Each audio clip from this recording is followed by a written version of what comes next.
It only just hit me that this is...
I know that there's been an issue with notifications not going off.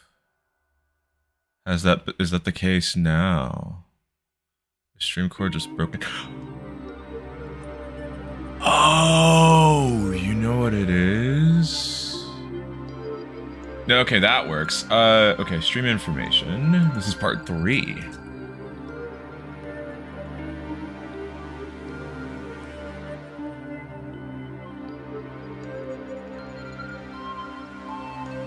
Coming up on that 550 mark.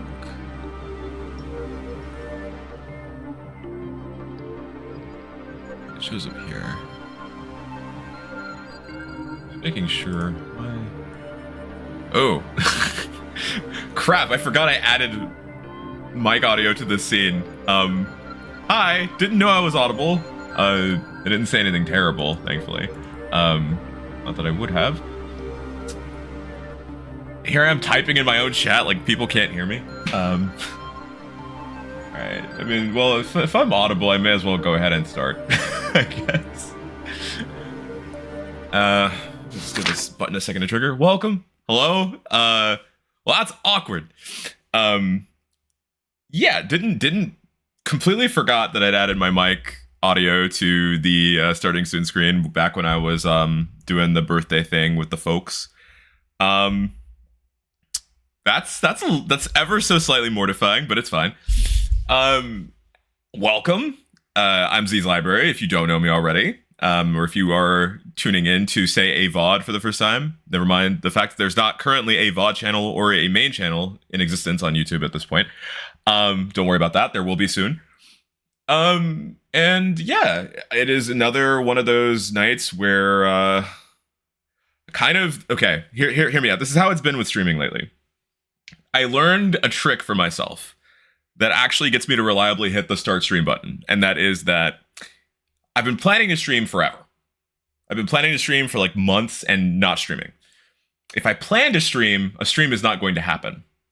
If I'm suddenly hit by a whim to stream and I let myself carry that through into action and I hit the start stream button, then it happens.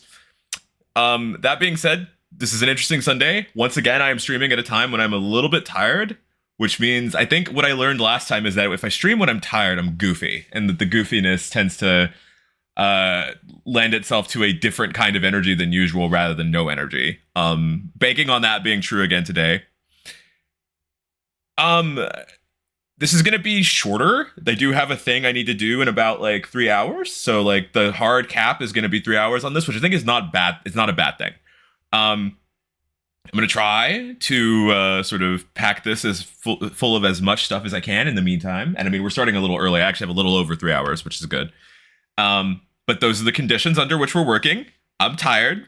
This was not planned. And there is definitely something happening in 3 hours, which I will definitely be ready for. I am already ready for it, as it were. And we're going to play some Clair Obscur, as you can no doubt plainly see. So last time we made it through a decent chunk of Act 1 is what I'll say, without saying too much, right? Made it through a decent chunk of Act 1. We made it through the Gestural Village, and we found Ciel, which was really important. Ciel's super cool. we encountered Eskia, and now Eskia is sort of with us, and everything's great. We've got a real squad coming together. And the next destination we're slated to go to, keep your ears open for this, is Stone Wave Cliffs. Before we do that, though, I think I want to go ahead and tackle a couple places before that. And yeah, without any further ado, I guess let's just go ahead and get started. I don't remember what I last did when I was at camp. I sort of just barely opened things up. Have I spoken to you already? Lune found yes. This feels familiar. Just like whoever found me. I like having you in my life. Same. Good night, Gustav.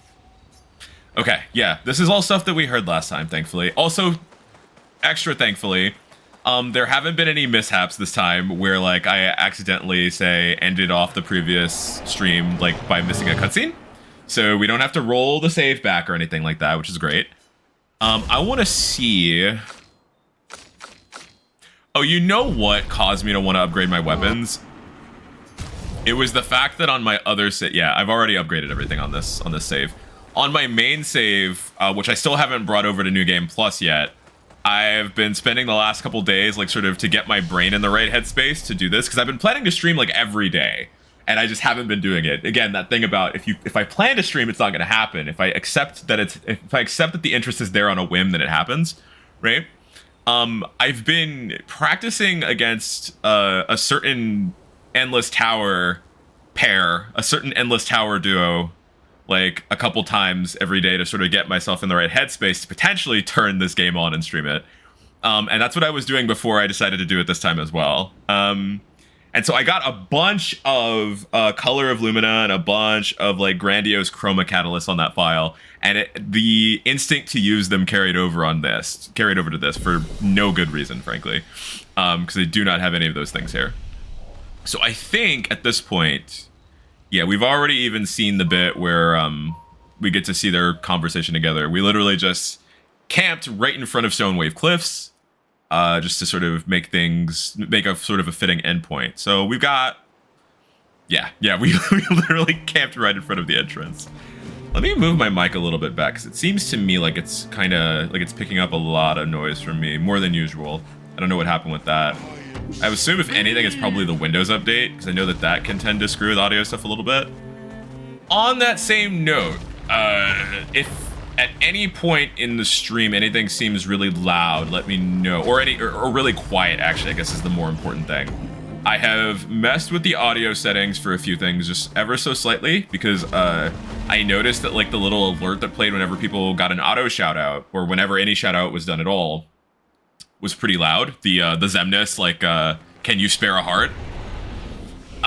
So let me know if that's too quiet now, because I think I bent in the direction of overcorrection, if anything.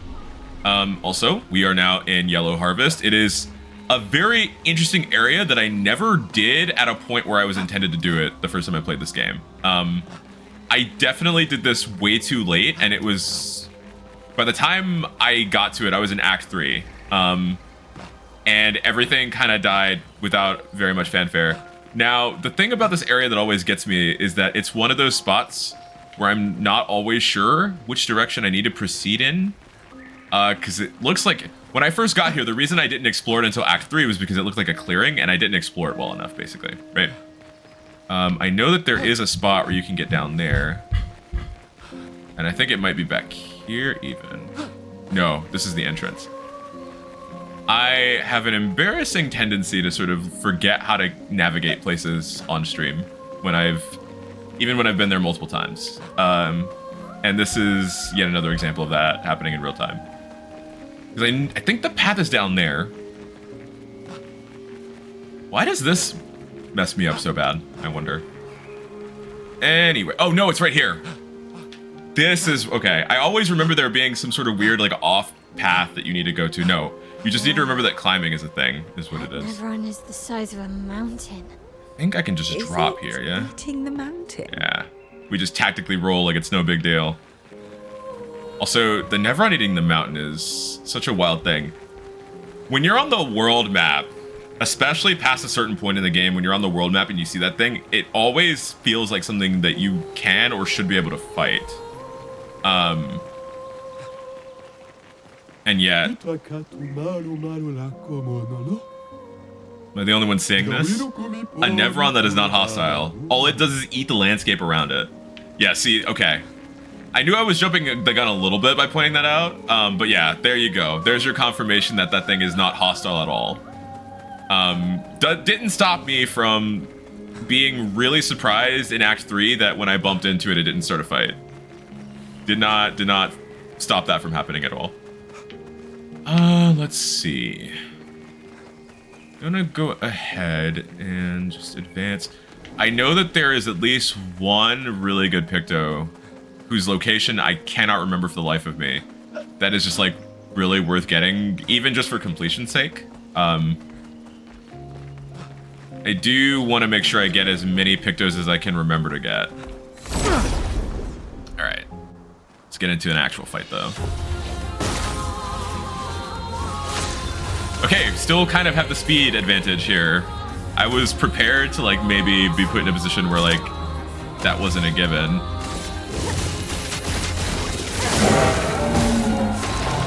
Oh, we still are a little strong for this place actually. Okay. How about you? Are you weak to fire?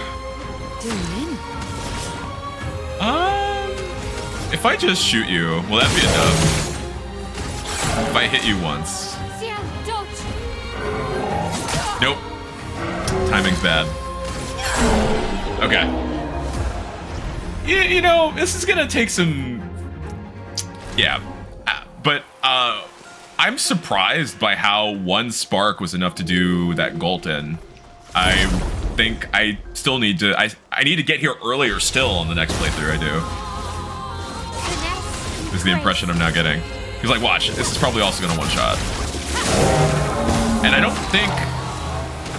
even think it's possible to have augmented first strike by this point, much less to actually have it on. So like, I'm surprised just by how much damage this is doing. Do Twilight Flash.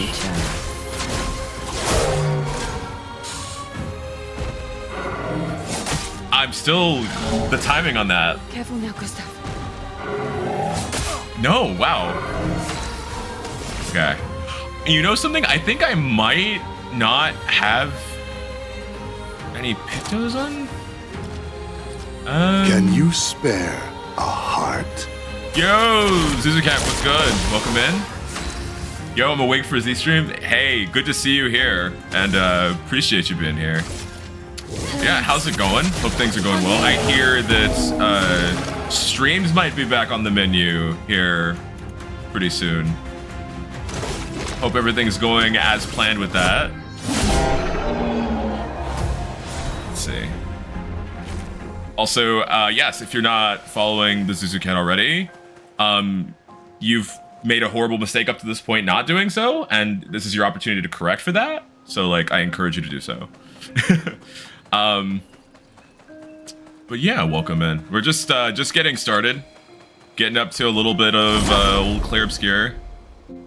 Kind of trying to like tie up loose ends before we do what's gonna be some pretty story significant stuff. Oh, you know what it is that's making this really overpowered is the fact that I've got Medallum on, and I forgot that's like a 200% boost to my damage every time I have it on at the start of a fight. Let's see. I'm just gonna keep using From Fire on this other guy. Don't ask me why I have like this strange aversion to like defeating the Nevron that I damaged first. It's probably pretty close to death. Okay, you hit multiple times. So be it. I'm not gonna lie, I am clearly a little bit like less in my bag today when it comes to like timing and whatnot. I don't know why. I actually did take a little bit of time to just like I said earlier, practice some like late game enemies before starting. But it seems that starting stream has like robbed me of that like skill set for the moment. Useful? Not the weirdest thing in the world. It has been known to happen in the past. We hope you got internet. I just got to figure out my setup and run tests because I guarantee half my shit's broken by now. It'd be that way. Yeah, anytime. Oh, also, you like changed usernames after you stopped streaming for a while, or after you took your break, right? So like that's gonna be a thing too. Yeah, that's gonna be. But like it won't be that bad. Like, yes, it's a thing, but also like it's like a little window of time of like running into little things here and there, and then like after that, it's all Gucci, right? It's all good. The big thing is being there to do it, being there to have those like moments happen in the first place, right? And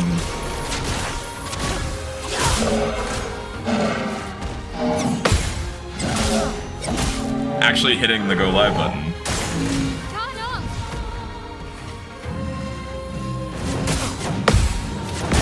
No, wow, my timing is really bad today.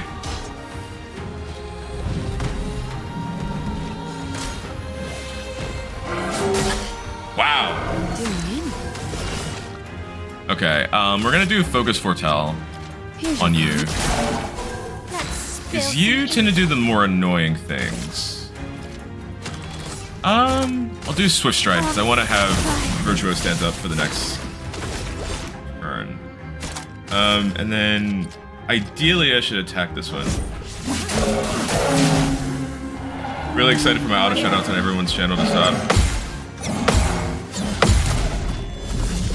Really excited for my auto shoutouts on everyone's channel to stop saying I was last playing Overcooked.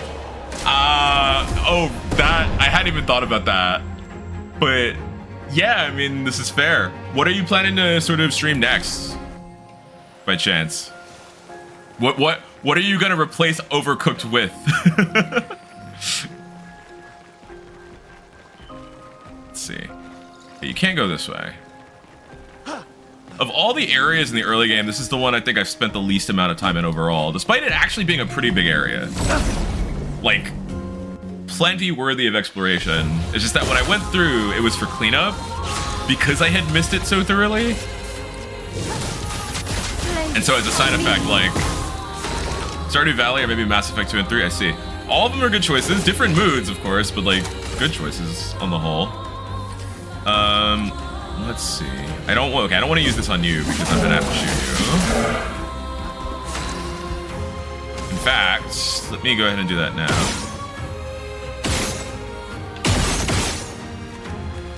Actually, wait, can I just hit you or is this gonna...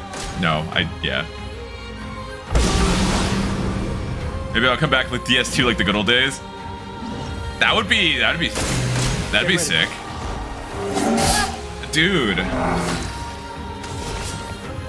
I came in so confident that I was gonna be able to just like parry with the best of them, and now it's like, no, actually, you know what? I'm gonna shoot with my L. Because I don't think Lune, I don't think CL has like, the setup right now for shooting stuff, which is fine. I think I just need to actually set up her Luminous a little differently. Okay, I'm gonna quickly get rid of this dude that Automod has held. We will not allow the word stream boo in this chat. Thank you very much. No, DS2 would be good. I have been meaning actually to play DS2 again. It'd be really sick to see. Okay, this is the Picto I was remembering. It'd be sick to see another run of that. As I say, I feel like Drangleic never gets old. Well, that will help. Let's see here. I really need to get... I need like one fight to go in such a way that it feels like my bearings are back. So I'm gonna keep fighting things until that happens. Let's dance. This might not be the fight. This is probably, like, seems like this is not gonna be that fight. Here's your card.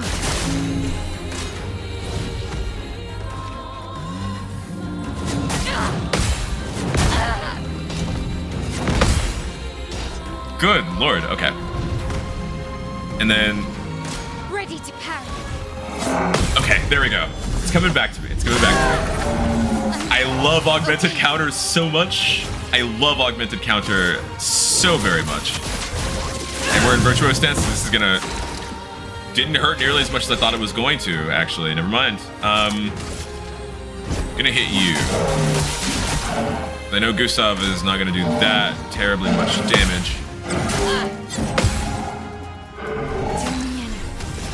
Okay.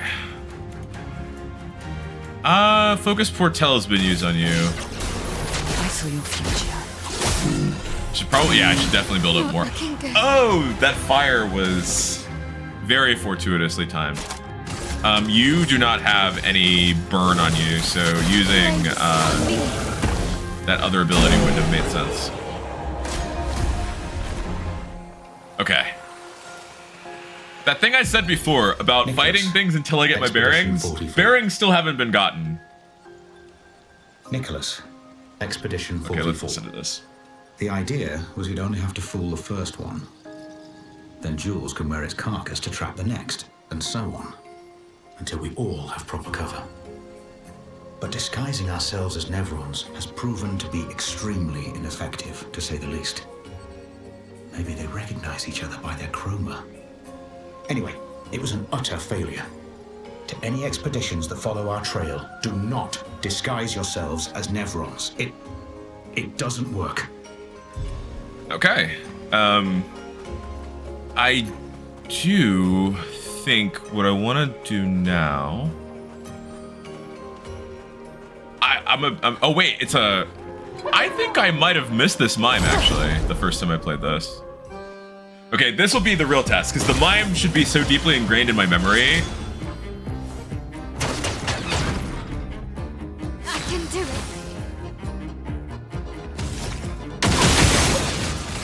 it. Okay, you got shields. That was a waste of Virtuo stance, but it is what it is. I'm gonna build up to Shatter for Gustav here, because breaking these things is the thing you ultimately want to be able to do. On me. Okay, I've still got the feel for this with the mimes, at least, thankfully. Another focus foretell for you, just building up a little bit more here. And then we're gonna go with, actually what I want to do is spark here. Wait, you're already burning. I am not on top of my game today.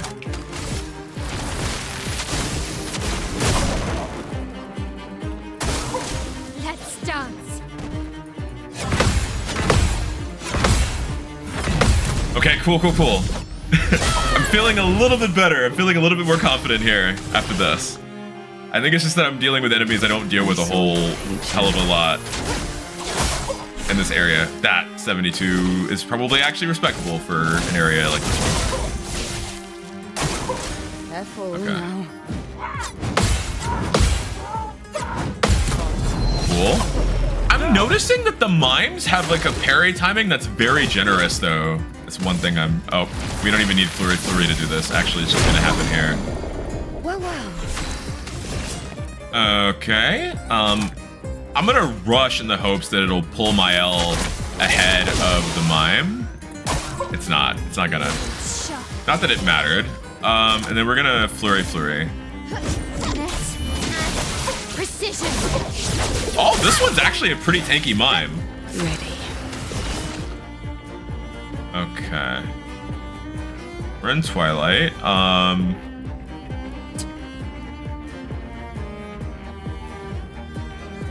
Do I go ahead and... Yeah, I'll do Phantom Blade. Lady Luck's mine today.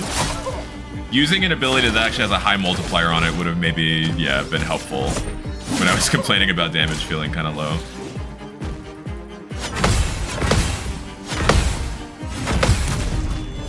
Yeah, no, the mimes actually have a much more generous, like, parry timing than I ever thought before.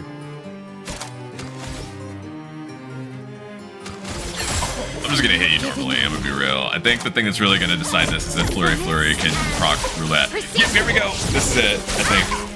Almost. I'm waiting. I think CL has augmented counter.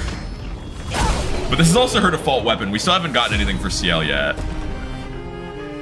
So is that, that's a Mael hairstyle. Okay. For a second, I thought it was a CL hairstyle. The obvious tell should have been that it's red, though. Is this interesting? Okay. Out of curiosity, Zuzu, is there any kind of build you would be planning to sort of run DS2 with again? Is there anything you still haven't done at this point? I finally went back to it and tried a sorcery build the most recent time, given that it's like the one run I haven't done in most of the games. And it ended up being pretty fun up until like the DLC, you know? The DLC is just really not... The DLC is very anti-sorcery.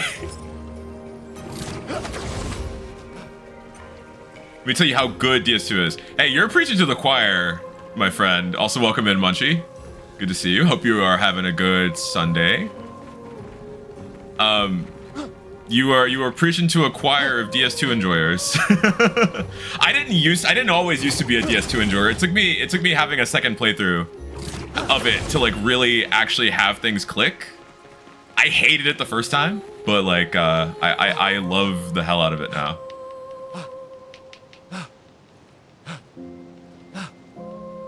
Thank you for streaming 3 hours today. Hey, I thank you for being here. Sincerely appreciate it. And I'm thankfully today I have sort of a goal to shoot for, as it were. Both in terms of not going overtime and in terms of trying to like trying to last for like a certain duration of time. So hopefully I can do both things. Oh, there's another journal here. 59er. Disgusting. Law's an idiot. I can't believe she convinced everyone to eat the Nevron. They've been puking for the past few hours. This is about as good as the mushrooms one. So many people sick. I love this one. It was a bad idea. Hopefully they'll feel better with some mushroom broth to settle their stomachs. Okay. Yeah, that I forgot how this area looked. I remembered the expedition journal that talked about the people getting sick from eating Neverons. Again, one of my like other favorites, next to the one where the people eat the mushrooms and they don't realize that the one person that SKA has seen eat them is sort of not like them. This one is my second favorite.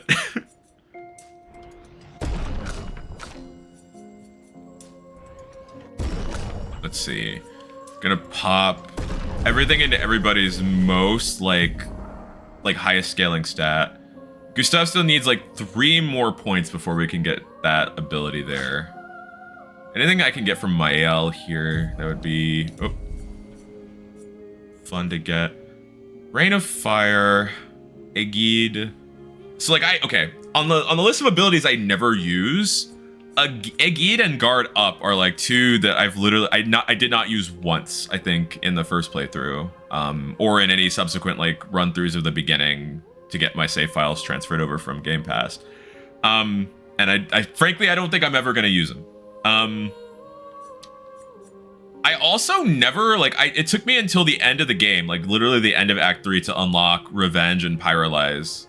Whereas I see most people on most playthroughs have that and it's like a decent chunk of their output for Act 2. I was rocking Flurry for most of Act 2. Last Chance. I'm gonna hold out for Last Chance just because I want to get it it's not gonna matter that much. We don't have the Pictos that make it good. Actually, no, there's things that are smarter to get right now. I also don't really mess with Guard Down. Mael is kind of a DPS character for me, I think, in a sense that is probably unsurprising, maybe to most. Fencer's Flurry and Sword Ballet I also didn't mess around with a whole lot. Rain of Fire I did mess around with, but again, it leads in this... Payback. Momentum Strike. Medium, Extreme. Medium, High, Extreme.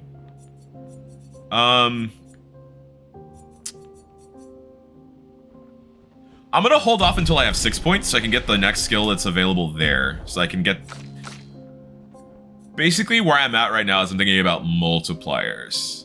That extreme multiplier, the earlier that you can get it, the better you're equipped for things that come later, right? The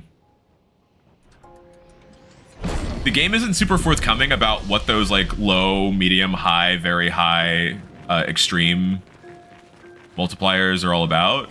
But they actually are multipliers, like they are concrete, I guess, numerical operations being applied to your base damage or something like that. And so like knowing that, I think sets one up to be able to like plan around what those multipliers will do. I can't words today, y'all. I'm sorry. I think this is the one time where I took the gamble on the quiet, on the tired energy being there, and it's like, no, actually, my brain's just in shambles today. My brain's kind of been in shambles for the last couple days, to be fair. Hey, welcome in, Jaw. Grace. Jaw, you should have an auto shout out. I don't know why that didn't go off. That's weird. But actually, real talk. On the subject of my brain being in shambles, do you know something? I mentioned this in Rochelle's chat a couple days ago, but I did something so incredibly, like, blundery on Thursday, which is that I was going and I wanted to be able to set up, like, a VODs channel to be separate from my main YouTube channel, right?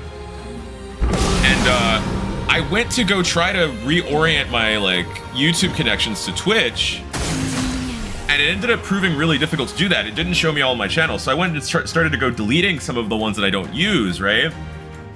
The channel profiles I don't use. And the way that the interface looked to me, it looked like I was just deleting one of those, like, sub profiles. And no, I nuked my whole channel. My whole YouTube channel that I've had for like the last, like, since 2022, absolutely gone. And I didn't realize what I did until I went and it like signed me out. I was like, wait. Yeah, no, it was, so all like my VODs from like 2022 till now are like gone. I had to like, all my playlists are gone, like my music playlists are dead. So I'm like re-adding all of those. Oh wait, this is a really dumb thing I just did. They're gonna dodge. Flying enemies always dodge. I need to shoot.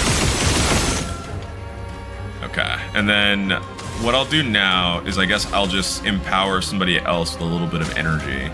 Whoever is next in the lineup. But yeah, no, so like, TLDR, when I say it's been a bad brain week, it's been like a hell of a bad brain week, actually. Like, no, I mean, it is what it is. There's no fixing it now. Like, apparently the way that works, right, is if you delete your Google account by mistake, it's recoverable, right? And what I learned through this is like, yes, you can recover your Google account if you delete it, but if you delete a YouTube channel, like fully delete it, there's no getting it back. Which sucks, but like also, part of the reason I did it is because my main channel was basically a VODs channel at this point. And I did want to sort of rejigger it so that I had a dedicated VODs channel and like a channel for edited stuff or like just videos and things like that, right? So like accidental spring cleaning in the middle of November, accidental autumn cleaning, you know, but it does, I do wish I could have gotten some of those VODs at least like first, because some of them were like things I had saved before, but my old computer died. So they are kind of gone. Anyway, it's fine. It'll work out for the best in the long run, I'm sure. Like, anyway, now that we're out of that fight, let me go ahead and actually run this for you. I'm surprised this didn't just do its thing. Oh, wait. I think I need to put an @ hold on. Let's see here.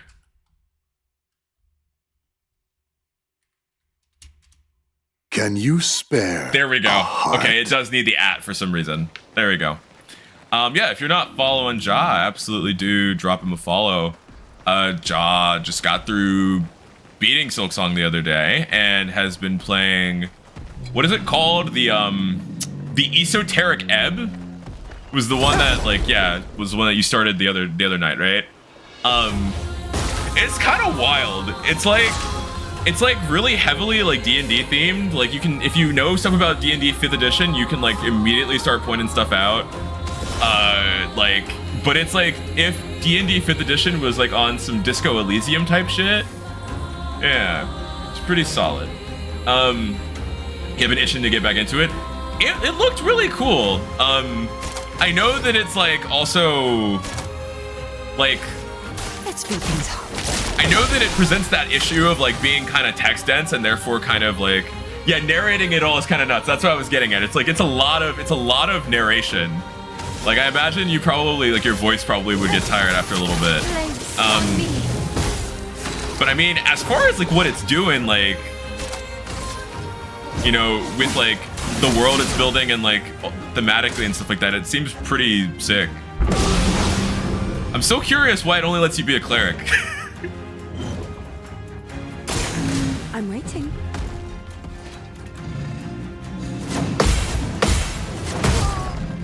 Timing was a little off. Okay, but I'm getting better. These enemies are like kind of, it's the download is happening. Careful now. Good stuff. Nope, download's not happening with those guys. It gave me a second wind after Spark, but only lasted for one room. Fair. To be fair though, that one room had like loads of, I feel like that room was probably originally the demo. That was the impression I got, that it was trying to make you use all the things that they wanted to develop as like abilities or like sort of gameplay loop type stuff. That was the vibe that room gave me, right?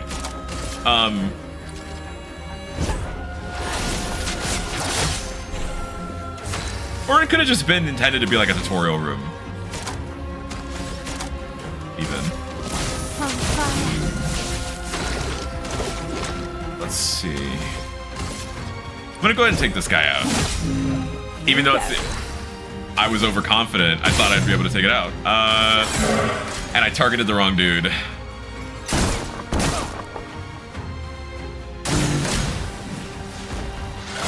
Okay, we can parry one of these guys at least.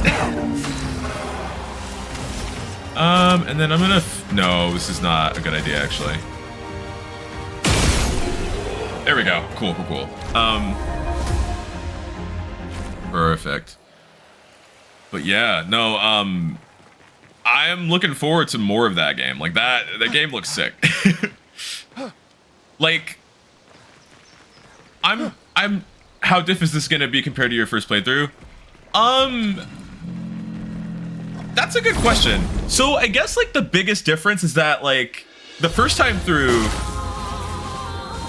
I was so completely like out of the ballpark of turn-based like RPGs that like it took a lot of like sort of acclimating to how these things worked again. Now that's not an issue. I would say that I'm coming into it knowing how builds work. So like I'm like angling for very specific builds like from jump, which makes things a little easier. It means that things are kind of going down a little faster than they maybe should also. But otherwise it's gonna be largely the same. I just hope that when we get to the parts that gave me trouble in like Act 2 that they don't give me as much trouble this time. That's all I can hope for.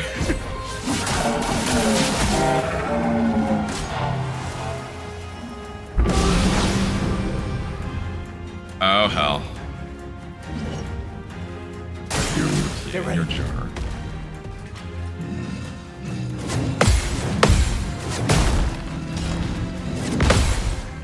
But like also this entire stream so far has been me like missing like 90% of the parries. So like that's definitely a thing that's happening. I'm gonna keep you alive. I want to focus on shooting this guy while I have AP to use. And then I'll attack you. Okay. This should probably kill you in 1 or 2 hits. That's all I can hope for. Among other things, though, in terms of how the last playthrough went versus this one, in the last playthrough, so the character that you're looking at right now, Mael, she's kind of a nuke when you know how to build around what she's good at, right? My first playthrough, I did not build Mael well at all. And so, like, I actually did kind of, like, have, I think, a pretty routinely difficult time against some things.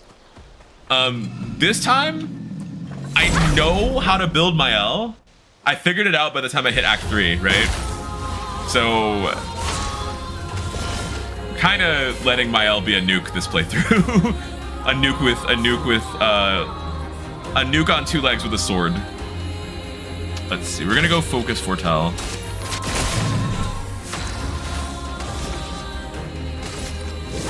Gonna use Spark on you.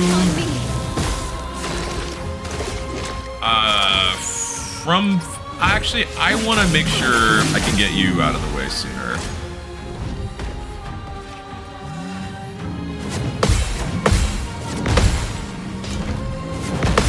Okay, cool. I can at least time this out now. I'm getting the strong impression based on Ciel's damage that I'm like forgetting to put Pictos or Luminas on her at all. But I feel like I took some time to do that last week, or like Monday when I streamed last.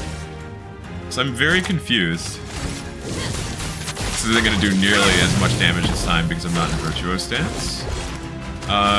Gustav, you... Okay, we're good. We're chilling. Let me check that really quick, actually. Ciel, what have you got going on? You've got Pictos. And you do have Lumina. You just don't have as many as you could. Among other things, Augmented First Strike feels like it'd probably be smart.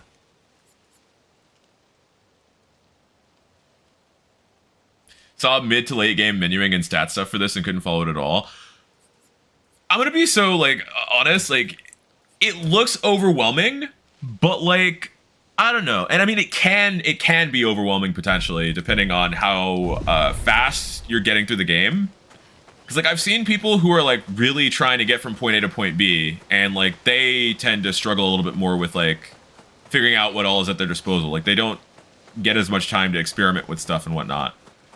But what I will say on top of that is that if you actually, like, take, like, a pretty leisurely pace with things, let yourself, like, explore, let yourself experiment with stuff as you find it, like, occasionally go and just, like, mess around in places, like, you start figuring out the synergies that you like, and you realize that there's a lot of stuff you can just functionally ignore almost, right? Like, the way that I'm building my characters now, there's a whole bunch of stuff that I could go for that I'm just ignoring outright because I sort of know what I'm looking for. Like, there were things that just worked the last time that I know are gonna work again. And if you go through the game and you play and you discover what's most comfortable for you, like what works for you in terms of builds, you'll be fine. And then you will have kind of the second nature menuing that looks crazy impressive to people who are onlooking, but is actually not that much to sneeze at, right? Eating the world, eating our world. We used to have fun here together. I wish we could still have fun, sister. Oh, of course I'm going to try to communicate. The boy ignores you as if he does not see you. That's interesting. Wait, I'm curious to know if I go with someone else. Why? Why would she paint those things? Eating the world, eating our world. Used to have fun here together. I wish we could still have fun, sister. Okay. Okay. For reasons, I thought it might have been possible that talking to him as Mael specifically might have been causing him to ignore us. But no, it seems it's everybody. There is at least one conversation where if you talk to somebody as Mael specifically, I know that it leads to a different conversation. Also, my navigation skills right now are like Zoro tier bad. Like, I am completely turned around. Definitely my brain is done in today. Let's see, is this a thing I can climb? Definitely not. But yeah. All that being said, like, The other thing I'll say is that the game starts you off really light in terms of like mechanics that you need to figure out and all that. You start off like playing as just one guy who's got like a pretty simple mechanic. Before too long, you get a second party member whose thing is like she's the mage, right? And the magic is pretty. I mean, it has depths, but for the beginning of the game, it's like pretty straightforward what it is that you basically need to know how to do. And as you grow into your knowledge of the character, right, then your know-how for how to like maximize what she can do will either grow or like you'll figure out what works for you and you won't bother with it. I've seen both things happen with different people, right? Everybody can be busted. Like the least busted character in the game in terms of actual like potential is probably the mage, Lune, who I can't even actually swap to, I don't think. No, here she is. But like, as a friend of mine my friend who was streaming this thought that like, back when he had his first playthrough, he was convinced that Lune was had to have been the most busted character in the game because his build for Lune was actually really overpowered, right? And he hadn't built anybody else that way. Actually, out of everybody, she has maybe the least potential to be busted. But people are going to experience it differently, you know? Depending on what they prioritized, which characters they decided to build into, etc.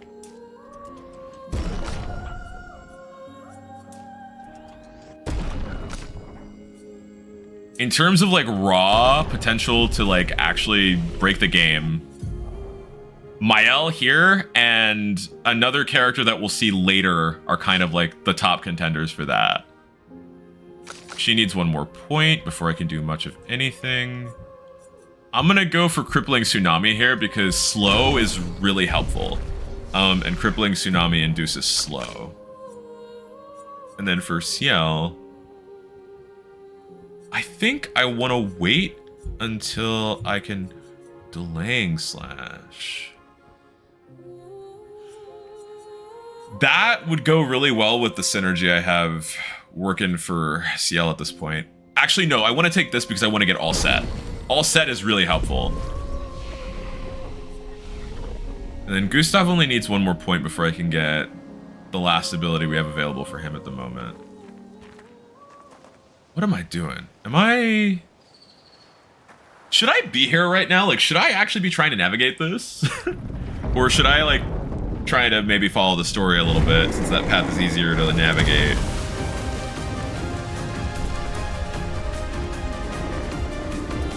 I feel like I'm operating at, like, half capacity in terms of, like, brain power.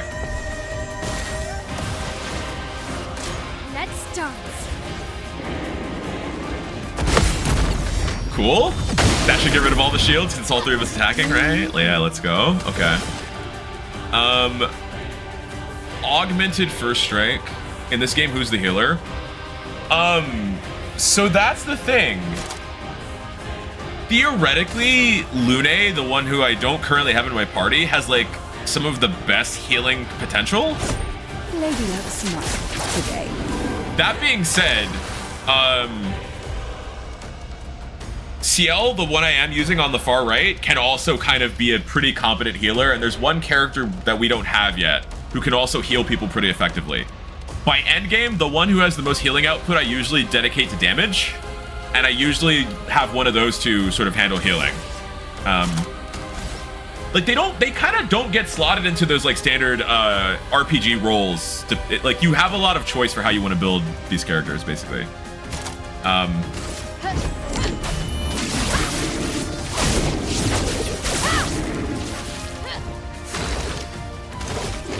Like, I've watched people sort of go through and, like, look at the stats that their weapons scaled best into and assume off the bat that, like, Gustav is the tank. I forgot he could do that. I forgot that attack existed. Ready. Let's see. You're gonna be low on AP because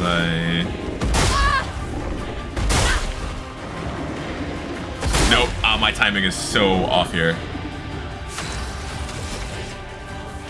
We're gonna go for Percé because that's gonna do a lot. Did a decent amount. I'm gonna put... If I do this right, it'll hit everybody, so it doesn't matter who I choose. Gustav has no AP. Look out. But yeah, to answer your question in like a more straightforward way, at the beginning, the person who gets healing the fastest is Lune, who's not in the party right now.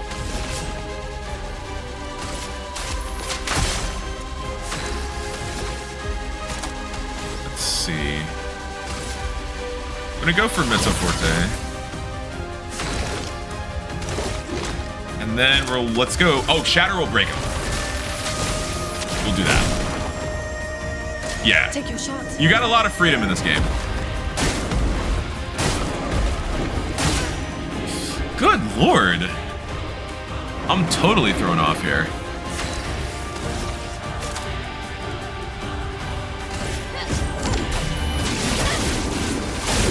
Nope. Oh, wait. Okay, that ended up being the move, actually.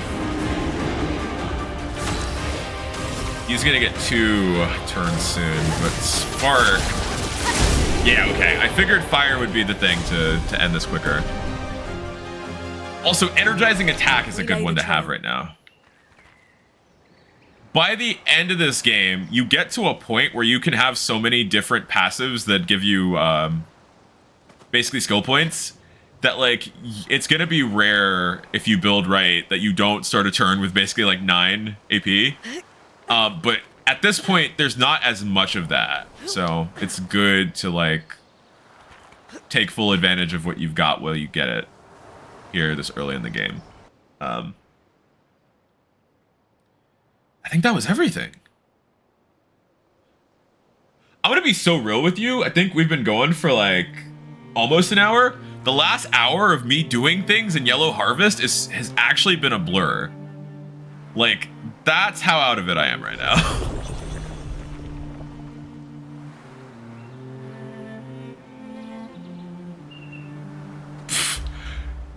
Automod, don't hold Lamau for swearing, dude.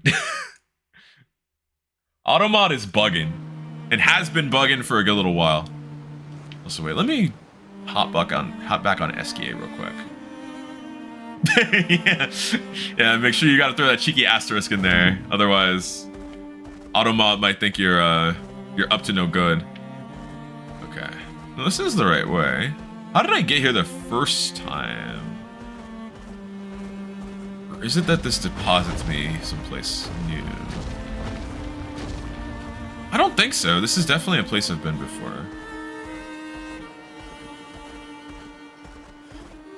Listening to me talk, I imagine you can probably guess how this week I was able to, like, functionally delete my whole damn YouTube channel by mistake. I think there's a spot over here where I can enter somewhere. Oh, hold on. The same shit. Welcome in, Beanie. Good to see you. How you doing? Hope you've been doing well. Wait, some characters have the potential to use elemental abilities power instead of raw physical damage. Yeah. So, been so long, I miss you. Hey, miss you too, man. I hope you've been hanging in there. It's been a minute. How have you been? How's life? What have you been up to?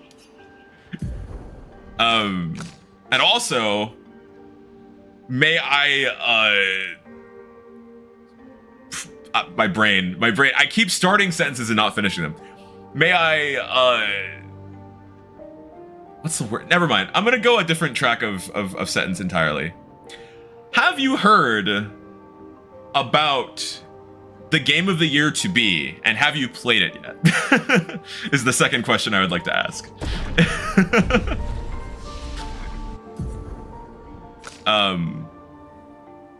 Life has been crazy. We gotta catch it. For sure. No, we really do, man. It has been a hot minute. But yeah. Hold on. I am gonna go ahead and do this real quick. Gustav still needs one more. I've not played this game at all and know nothing about it. Okay. Right now, you're still safe. Like, don't sweat it. I would highly encourage you, though, to not get spoiled for this game at all costs if you plan to play it eventually. Right now, nothing should happen that's like too big of a spoiler, but I'll warn you when we get to any point where like things start to get really serious. Gotta get back to cleaning. Good luck with this. Thank you, Ja. Appreciate it. Best of luck with cleaning, and hope you have a great rest of your Sunday. We are like nearing a point where things could get particularly dicey. I will close my eyes and ears when you say, but I'm not missing the stream. I appreciate you being willing to do that. I will definitely give warning in advance if it seems like anything is going the way of serious story content. I kind of want to swap Lune back in for just a little bit. No, I'm gonna keep CL out actually. I am also like working at like half capacity today in terms of overall brain power. So like, you witnessed it a little bit when I couldn't figure out like how to finish my own sentences. So you might see me do some things here and there that seem a little off. Just be advised. Put in 5,000. Oh, we have so much chroma. We are so loaded. Must minds created by man be considered false? Many have pondered this question. Most have understood its complexity, but alas, not all. Long had they thought the answer obvious, but the more they pondered, the more it consumed them whole. What is this? A cryptic story dispenser. So Actually, here, I found it quite interesting. Could we try it again? I'm gonna hold off from saying too much, but this is a very important thing here. The question it's raising about whether created minds have to be considered false is like really important. Only 10. Yeah, we're still loaded. We're still good. Grief is not a burden that needs to be carried alone. Still, it has broken the minds Can of you many. spare a heart? Oh, with profound consequences. Welcome in, Meta. Good to see you. I'm at work, just popping in quick to say hi and hopefully avoid spoilers. Hey, welcome in. Good to see you. Appreciate you coming through. Hope work is going well. And yeah, like I said, you're chilling on spoilers so far. Nothing too terrible is happening. I could potentially theoretically say some things here, but I'm holding off on purpose. With profound consequences. I think I can do this one more time. 25,000. I am 5,000 shy. Okay, I'm gonna come back in just a second because I think that's 25k is the last bit that you need.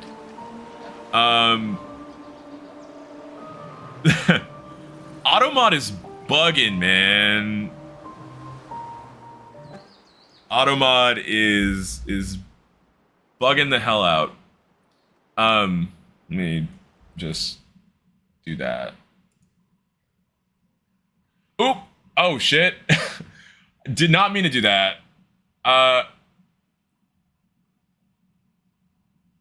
Hold up. I misclicked that.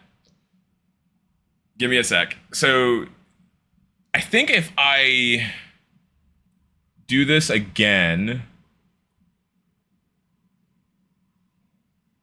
Actually, wait, I'm not sure how to make this happen. Yeah, I misclicked. That's totally my bad. I was trying to hit allow on the like auto mod thingy, but then like I think what happened is Beanie messaged again, and I was hovering over allow, and anyway, it was stupid. It was again brain no work today.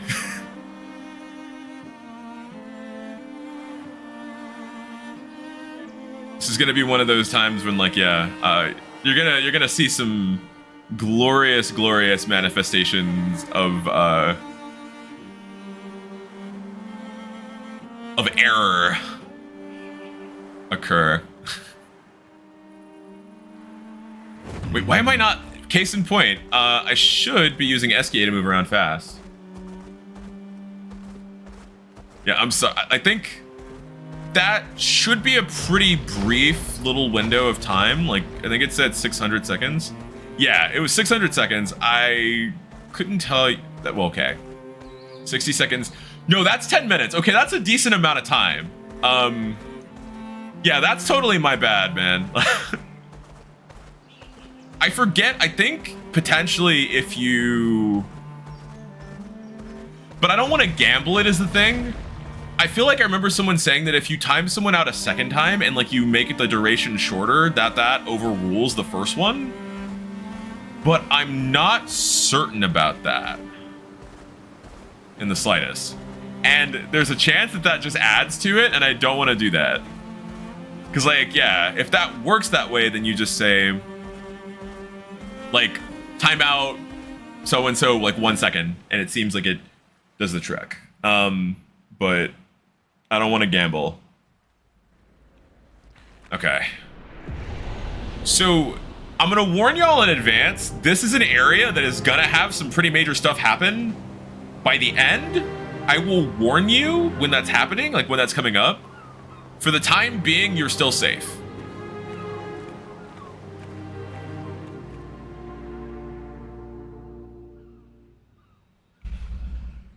Wanna go for a ride?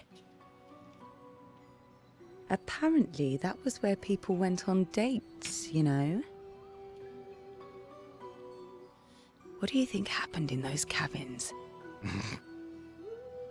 No, actually, my guess is this was Expedition 50. Gustav. You see, they created this giant wheel, and they tried to cross the world. Okay, Professor. Mes amis, Florey's close. I can feel it. Come on, you can fly. Can't I you love get closer? Gustav so much. Oh no, too much effort. Right, this little bit here.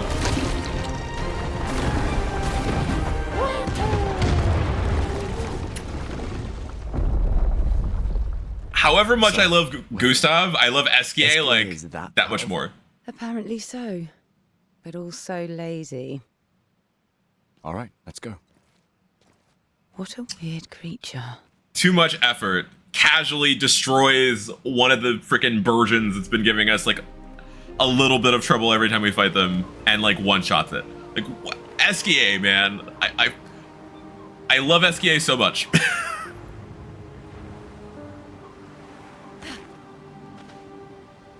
Simultaneously adorable and the most powerful being in existence, literally speaking, like actually so. No exaggeration. Okay, we're gonna rest here. Have a good stream. Need to go get ready for work. Hey, appreciate you, Munchie. Have a good day at work. Thank you for coming through. And I'll see you around. I'm gonna go ahead and fight this guy real quick. I should have equipped breaking rules first. I keep forgetting to do that. Mael.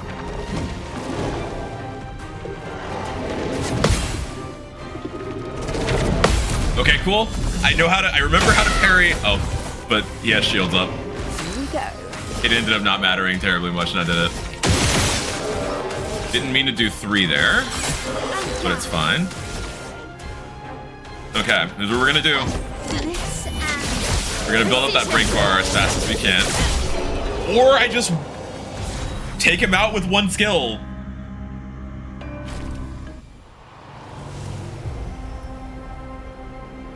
Mael is casually just really powerful, y'all. What can I say? It just happens like that, I guess.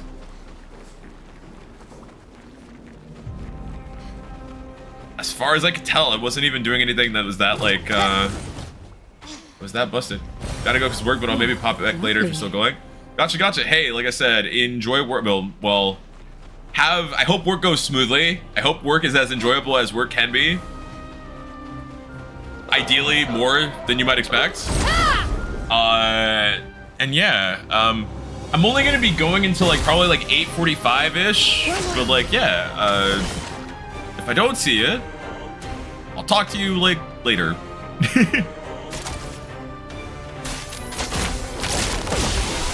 Let's What am I doing? I can do so much right now. I can literally just use per se and then be fine. I'm like overthinking things a fair bit.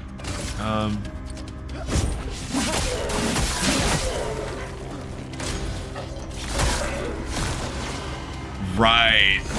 The cultists do the thing where they self-damage and they deal a lot of damage as a result of it. Let's dance.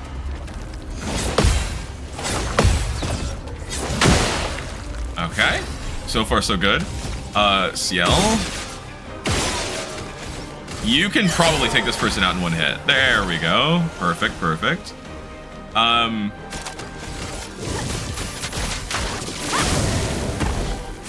Me messing up QTEs has been a much more of a thing than I would like it to be today. Here we go. Okay, and then Phantom Blade is probably going to take you out. Yep, perfect. Energizing Pain. No, we're not going to count on this. We're not going to... My objective here is sort of to try to get better at being able to like parry on reaction, because there's tells that are like pretty universal in most of the cases. Hold on. In my youth, I mistook drama for passion. Simone helped me understand the difference, opened my eyes to an entirely different way to experience the world. How can she be gone? How could they so callously, so nonchalantly destroy such a beautiful soul? Vile, vile, vile! They just killed her, like she was a worthless Nevron. Those cold-blooded, treacherous, despicable parasites. But my trap worked. We caught one of those white-haired bastards. She looks human, but I know she's a monster. She refuses to speak, but I'll make her talk, and then I will feed her to a Nevron. Then the paintress can take me. I don't care. Nothing matters. I will have justice. Well, knowing what this is about colors this in a very different light, and that's all I'll say. But also, like, at the same time, some of these journal entries do such a good job of like putting you right smack dab in the middle of someone's like I don't have good words to say the thing I'm trying to say today. They found this amazing way of putting you smack dab into the single most like emotionally compelling moment that this group of expeditioners probably had, and it was somebody like losing. I get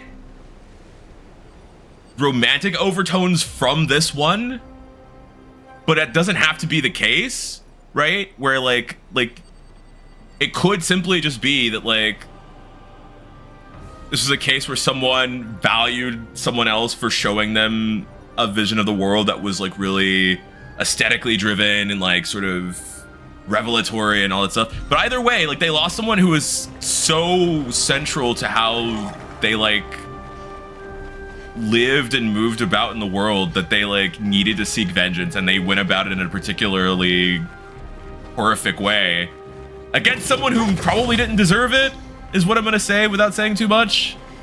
Like, it's wild how they managed to do that stuff. You are live, let's go. Welcome back, Beanie. Sorry for the 10-minute visit to the Shadow Realm. I fucking misclicked. It's you. I know you. What do you mean you know us? I've seen you countless times, yet I've never grasped your essence. You are not from here. You are not from here. I think I would have said, yeah, I can feel it. Familiar yet so different. Like everything she created. Like the creature of darkness at the end of this path. Oh, wait a minute. That's useful information for me. That's an interesting statement. Mael is like the creature of darkness at the end of this path. It is but one of her many creations. Beautiful in its own way, but deadly. Her favorite combination. Creature of darkness? Indeed, she was my best friend, but she outgrew us. She had more important things, more important friends. She left me behind. The boy has gone silent. Okay. Now again, I'm not going to say too much about what that means, but like... some very interesting implications just got dropped that make a lot more sense the second time around through this game.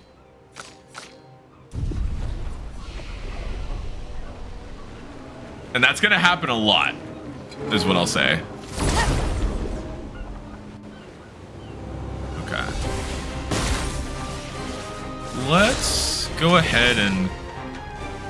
CL's speed is through the roof, is what I am gathering. I think I did put 3 speed pictos on her, so it makes sense. Oh, perfect. Per se one-shots in this setup. Beautiful. We're gonna go ahead and do from fire. And then for you, I'm gonna let you just attack. Oh, well, I didn't expect that to be able to finish him off. Okay, that's a healing tit shard. Beautiful. That's gonna be a big help as we start to near the end of Act 1. Gonna rest here. Let's see. I know that there's a couple of other things we can do around this bend here. A shrine to the paintress. The paintress destroyed our world. Interesting. And someone built her a shrine. The weak-minded turn to whatever they can to explain the unknown. When you're at the mercy of a power you don't understand, you might try anything. Okay, wait a minute. I'm clipping this for myself because that's a very useful line for something I'm working on. Hold on. Just gonna get that for my own sake. Okay. I need to fix that. Like, that wasn't... that command, full disclosure, is one that I got from elsewhere.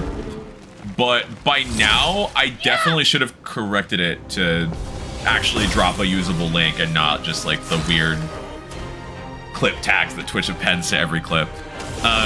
It'll be fixed next stream, is what I will promise.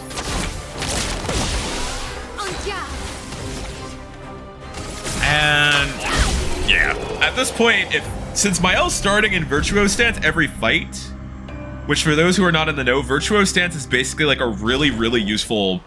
So Mael has these things called stances. She has an offensive, a defensive, and a Virtuo stance. And Virtuo stance is one of the most busted things in the game if you plan around it well. Wheel, wedged upon the rocks. A casualty of the massive serpent of the sea.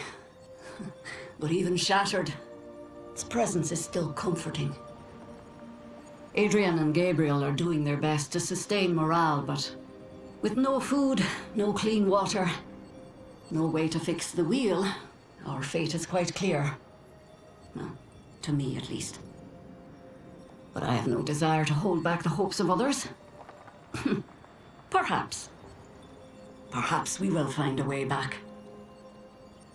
Still, these moments of quiet, sitting on the beach, are also a source of contentment. All our lives we've been running, trying to outrace time, trying to reach an unreachable goal. And now we can finally rest.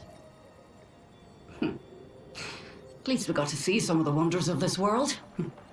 Even the serpent, cruel as it is a deadly elegance that is mesmerizing. But oh, what other marvels might we have seen had we been able to keep rolling? I sometimes wonder what it would have been like to grow up outside the dome. Perhaps even live amongst the Neverons. Could we have achieved a form of peace? or even prospered alongside them. I like I forgot all about this one. I like the idea of people like legitimately sort of valuing the Nevrons as like Great. autonomous existences like their own. Like the Nevrons being the big, like, sort of enemies that we've been fighting, again, for anybody who's not in the know. The majority of the enemies in the game are these giant creatures called Nevrons. These painted creatures, right? But I like the idea that there's this element of sympathy that can emerge in certain expeditioners, right? Who are like, I wonder if we're really all that different from each other. Functionally is what it seems like, right? Like, I think it's neat that that happens.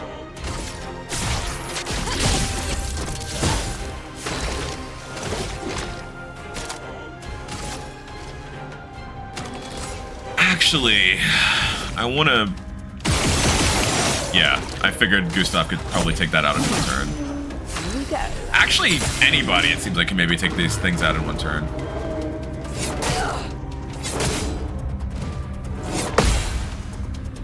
Something about that animation is screwing with my visual perception in a way that it usually never does. And the only way I can describe it is, have you ever seen the optical illusion where like the ballerina is spinning one way, but then if you look long enough, it looks like they're spinning the other way? That's what just happened to me right now with that spinning, and I have no idea. I'm so fried. My brain is so fried today. This game's so beautiful. It is. I love the visuals. Oh, I am. Look. I am so convinced. Like yesterday, someone asked me like if this game is in my top 2 for Game of the Year. I'm like, no, this is my top 1. Like, I love Silksong. Like, this and Hollow Knight Silksong are like the 2 things this year that are probably my favorite things. Silksong doesn't stand a chance against this, though, I don't think. Silksong's really good. If it weren't for Clair Obscur, I think Silksong should maybe be Game of the Year. I think Clair Obscur is gonna take it. I think not even just for Game of the Year, but like the Golden Joysticks, it took every single category it was nominated for, right? And I think the same thing is probably gonna happen again with Game of the Year. Because like, yeah, like it's beautiful, the soundtrack is amazing, like the voice acting is top tier, like it's like made really interesting, significant strides in making turn-based combat feel good. There's so much going on with that. I'm fully convinced that it's gonna win. Also, what was I doing? Right, I was gonna mess around with people's pictos a little bit. For starters, Ciel, I kind of want to get rid of exposing attack and see if there's something else I can put on here. Energizing start 3 might be good to... Wait, I have 2 different energizing starts. I need those both to sort of become equipable as Luminas. And so I'm going to put them both on Ciel right now. Then for you... Stun boost isn't terribly useful for you. Energizing attack might be. So we're gonna replace stun boost with that. And I think you two are both fine the way that you are. But yeah, no, I also don't want to come across like I'm say overly biased. I just think based on how things happen with the Golden Joystick Awards, I think the same thing is going to happen with the actual Game of the Year awards. But also I am biased. Also, this game is like perhaps my favorite thing I have played. I was telling my housemate, actually, this beats Elden Ring for me. Which is like, for the longest time, like Elden Ring was the thing that got me back into gaming, right? Like when I built my PC build, like Elden Ring was the first thing I got that like really like you know, seized me back into the flow of like regularly playing games, right? I think this like this straight up like blows Elden Ring out of the water for me. And when I told my housemate that, they were like, "Damn, you really are serious about this." Okay. We're gonna get Strike Storm for Gustav.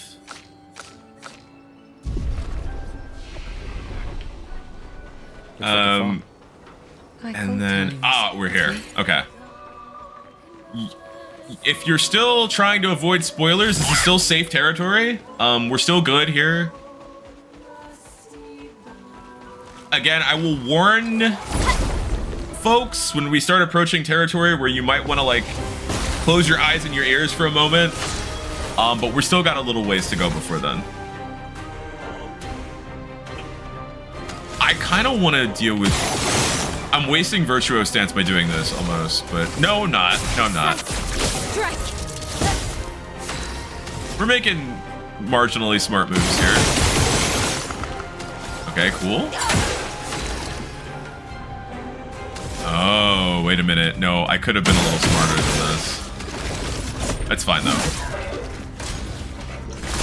You're gonna do a lot of the work for me by... yourself, basically. And then I'm gonna shoot you once, and I'm gonna use Phantom Blade. Didn't expect that break to happen as fast as it did. Okay. Beautiful. What were you guarding, though? I don't remember. Oh, it's probably like Nice. Oh, okay, cool. Perfect. This will help us level up some of these weapons. What's here? Oh, a merchant. I don't know if I ever found you on the first playthrough. But now it's not the time to dwell on nature's beauty. Now it's the time to trade stuff. All right. You see a merchant, you fight a merchant. It's the rule.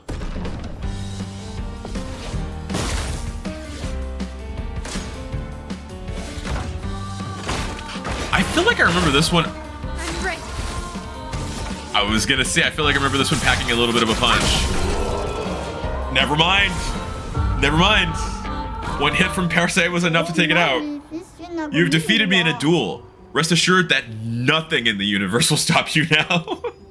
I love how, oh, this is for Ciel. Beautiful.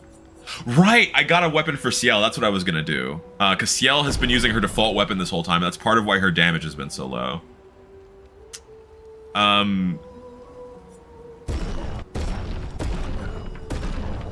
May as well get as many polished chroma catalysts as I can while I can. May as well get a recoat while I can get it. Okay. Which of these weapons do I want to equip? So Cielo Son is 5. Agility and luck are what I'm currently investing into. I think Châtillon is one that I have tended to use a little bit more. Sun skills always apply 10 foretell, but all damage taken is up. That's fine. It scales with vitality, so you get more HP anyway. Like, you just gotta be a little tricky with it. And then, oh right, wardrobe. Is there anything new that I got? So there's baguette. I think Ciel has got what we're gonna keep on for a little bit. And I don't know if anybody else has any new stuff. I've been doing a horrible job of paying attention to what I pick up, unfortunately.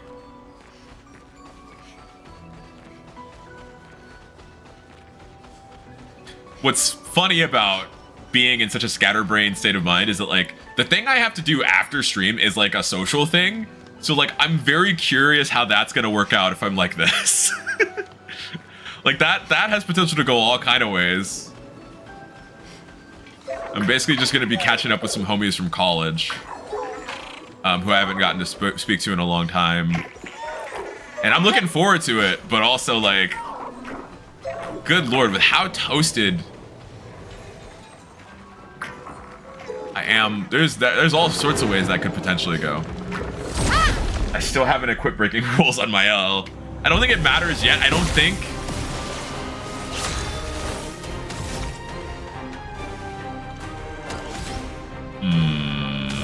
Yeah, man.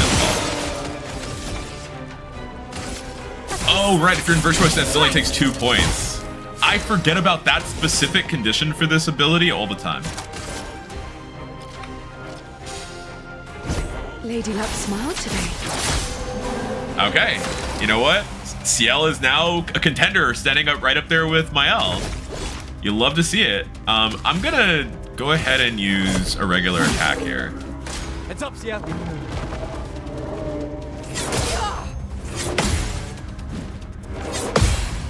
Okay. I need to lock in. Careful now. Gustav.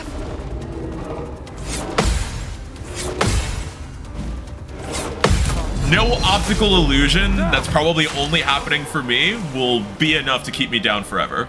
This is the lesson we've learned. Lady Luck smiled today. I forgot I also have Fortune's Fury, which I could be using at various points to make. The thing is, I think even with Fortune's Fury, there's still a hard damage cap that exists that we can't really do anything about just yet. But you know what? It's fine. Storm Strike. I didn't actually equip the thing that I just put on that I just unlocked for Gustav. It's fine. I'll put it on him now. I want to use it at least a little bit here.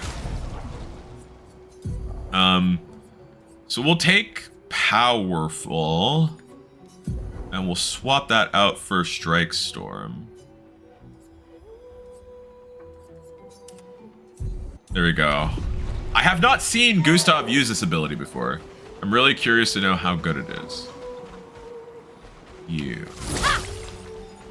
This looks like it should be an actual entranceway that you go through, and I think I knew that it wasn't. But sometimes the arrangement of visual elements in close proximity to each other demands that you just double check in the interest of being thorough, you know?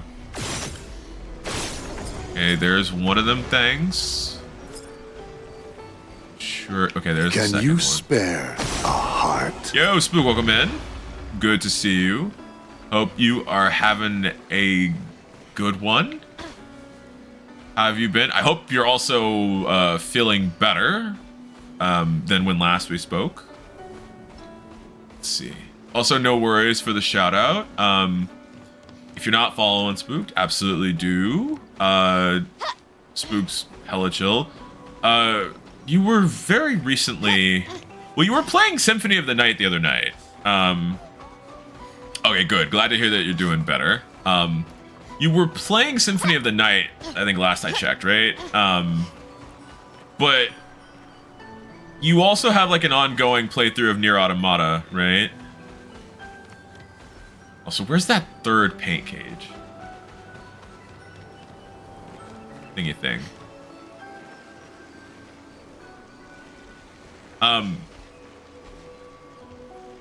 Had my girlfriend over this weekend, which was nice. Hey, that's what's up. Hope you all had a good time. Did a playthrough on Friday, Nier Saturday, Sunday. Right, gotcha. Knew it was happening. Sort of forgot like what the general schedule of schedules was looking like on a holistic level. But yeah, so I mean, if either of those things are your jam, or if you're not sure if they're your jam and you'd like to discover whether they in fact are, go check out Spook Stream. It's free. But yeah, we're in the middle of... Also, Spook, I should warn you, though it won't be coming up for a little while, I know that you've mentioned before that you might play Clair Obscur. Great. So the warning that I would give is I'm going to give you a heads up in advance when we start hitting like spoilery territory. We're not there yet, but it's coming up soon. So just be advised that there might come a time where I'll be like, hey, mute the tab and look away for like a couple minutes or something like that, right?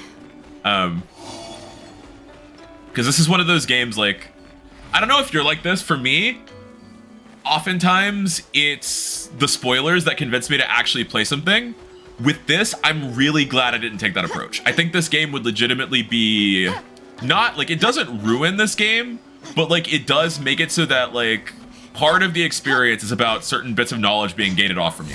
Like, it actually kind of hits the hardest if you don't know things, and, like, I don't want anybody's experience of this game to be diminished in any way, because it is legitimately, like, my favorite game.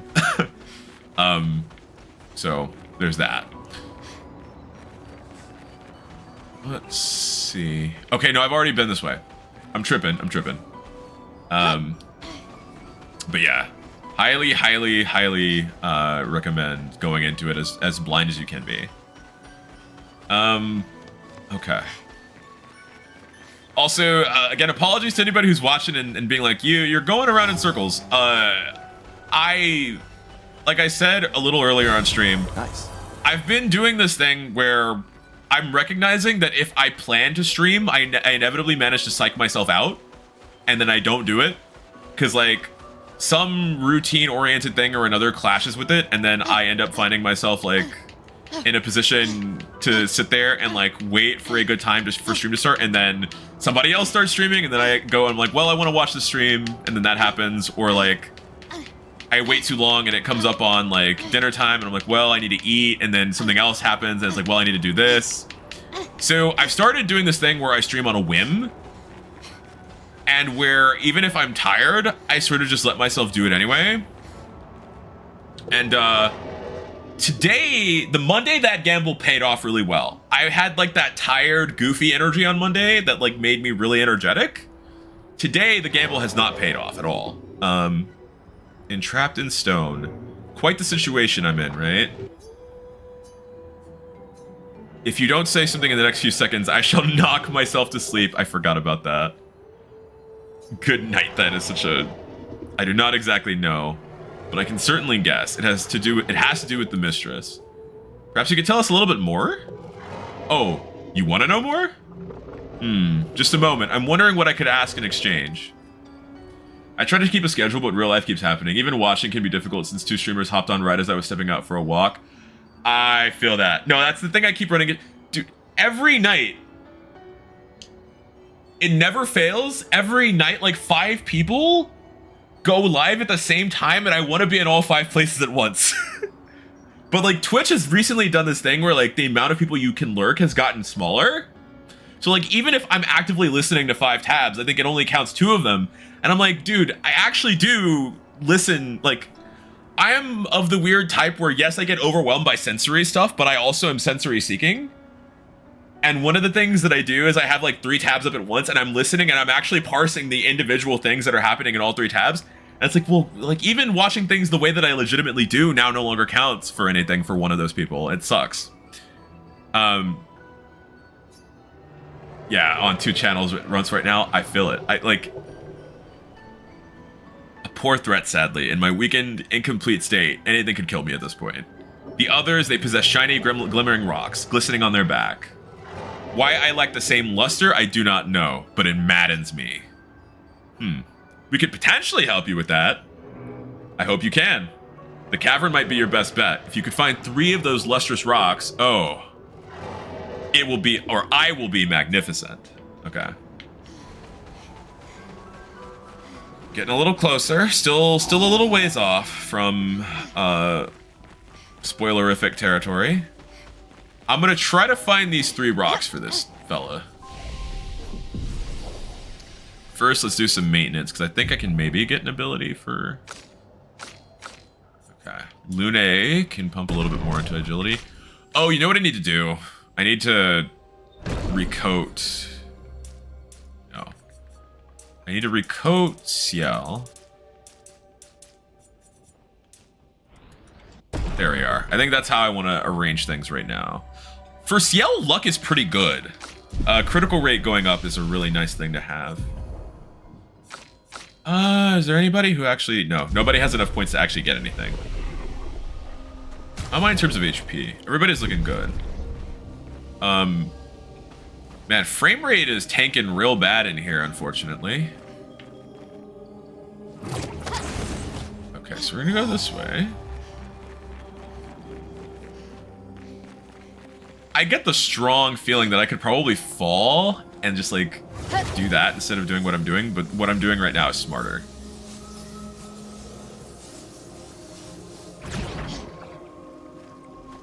Okay. The first time I played through this, I was so underleveled for here that I just ran past everything. This time I'm gonna fight every single thing that crosses my path.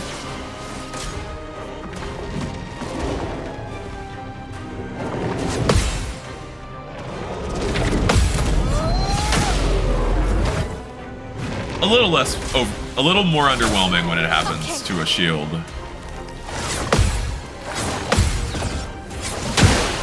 Okay, we got rid of 3 of your shields. My timing was a little bit off there.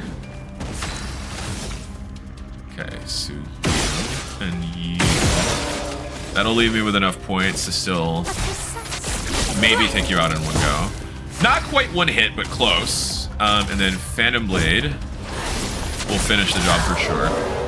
I keep forgetting she has augmented first strike, so it's never gonna hit that hard the second time. Oh wait, Strike Storm. Okay. I want to take you out with this. Get ready.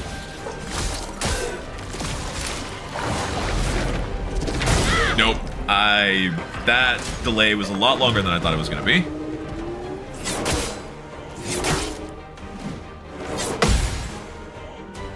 Okay. The parries are just gonna be kind of hit or miss tonight. This is the lesson we're learning here. Gonna... No, that... Okay, wait.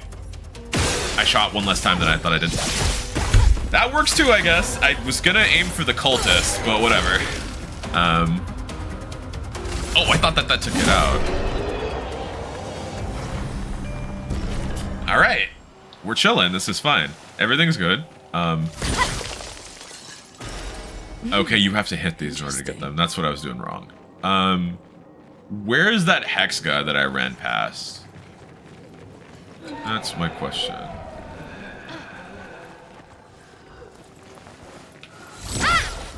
Well. Elevation differential made that not work out the way that I'd hoped it would.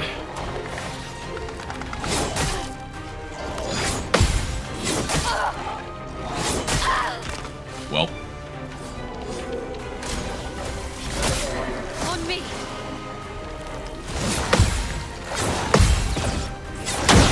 Okay. On me. 3 hits to the old shield. Okay, perfect. Actually got that one this time. And it was enough to basically be a one-shot, which I will gladly accept that.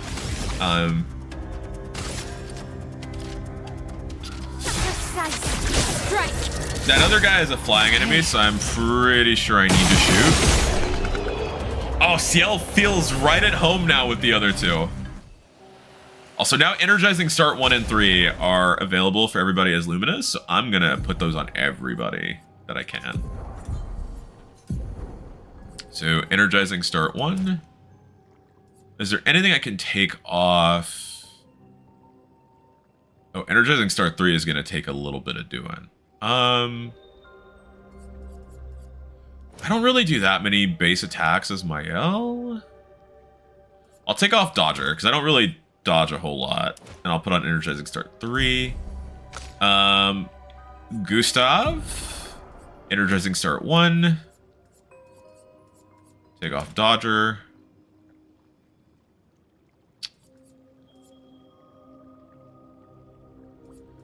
Take off Rewarding Mark. Wait. No, that's actually good. Okay, wait. Rewarding Mark might be better than Energizing Start 3 for him specifically. And then for Lune...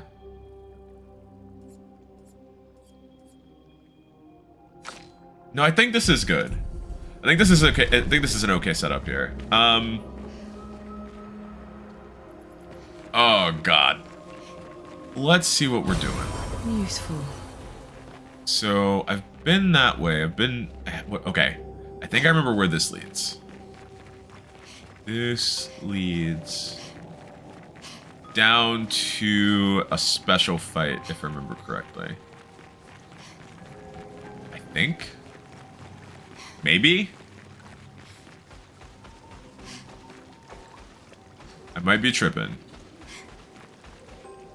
Wait, what is this?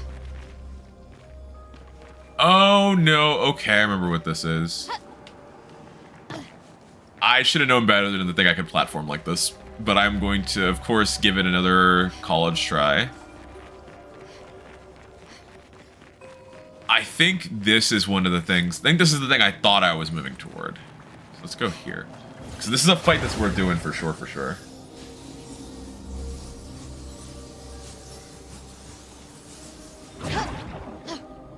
Alright, let's get it. No, this is where I came from. I am moving in circles. I am fully moving in circles.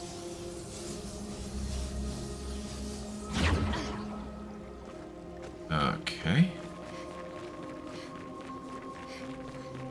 Let's, instead go and, I guess, explore whatever angles I haven't been to yet. I think this is still the area that leads up to the platforming section, so I think I'm going the right way for this. No, I mean, I'm wrong about that. I think? No, okay, here it is. So what I need to do is, like, let myself vault.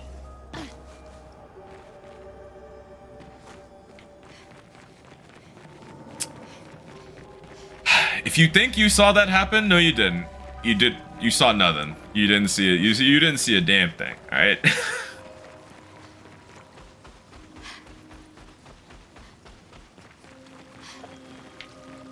This way.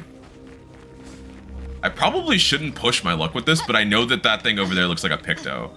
And if it is a Picto, I want it. Okay. Third time's the charm. Well, that will help. Raking shots is pretty good. I'm glad I went for that, actually. But I also know that there's a path I can take. This will be useful. That, like, goes down, and that's what I'm looking for here. Pretty sure. And I think it might be here. Oh yeah, this guy tries to be tricky and make you think you're looking at glowing rocks that are not actually there. Wait, why do you have a boss health bar? Precise strike. I reiterate my question. Why did he have a boss health bar? That's a little weird. Especially considering I think that the thing that I was talking about fighting is down here. Yeah, it's you. You are an enemy that we don't usually encounter until a later area. We've been given a golden opportunity to fight you. A little bit early. Are you gonna... Its speed isn't higher than ours somehow. Do you mean? Also, I think Roulette halved us there instead of helping us.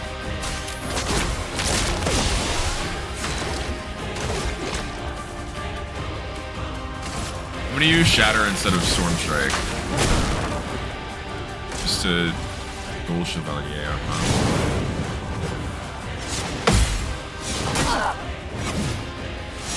My timing is abysmal, and this is an enemy I actually fight a decent bit. Time to hit big. Okay, I'm gonna hit you with Spark. On me. I know that it's gonna be resistant to fire, but I don't care.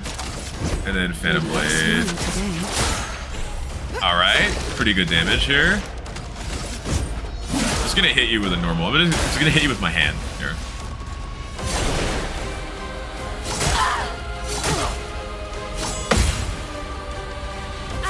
Well, sorry, Ciel. Did not mean to subject you to that level of... Still not that bad. think this is maybe the first time someone's actually died, but like, still not that bad on the whole. Oh, if I'm building around as much AP as possible and I'm like trying to make myself parry as much as possible, that ups the stakes a considerable amount. That's interesting. There is a mod available for this game. Oh, this is how you get Mael's skirt outfit, I think. Oh. Yeah. Okay, that's what I figured. I remember this place. And then that right there looks to be an Obscur. Just casually looking at us from outside the window. Which is a really weird thing if you think about it too long. Let's see. I'm gonna pump a few more points into luck for Ciel. A few more into defense for Mael. I still don't have enough of anything to like get any more abilities for anyone yet. It's gonna be a little bit before that happens. Oh man, my hand. Okay. Let's go ahead. Oh wait, no, there was a purple over here. I would have completely left without getting this. An advantage. It's just a recoat, but I mean recoats are handy to have when you start like finding new weapons, especially like in Act 2 when things start opening up a little bit more for us in terms of travel. Okay. Now I think that is almost everything. We can use that. Color of Lumina. Okay. Where's that third glowing rock? Hello, Sue? Let me just... I hear something approaching from behind, but what is it? Hello, buddy.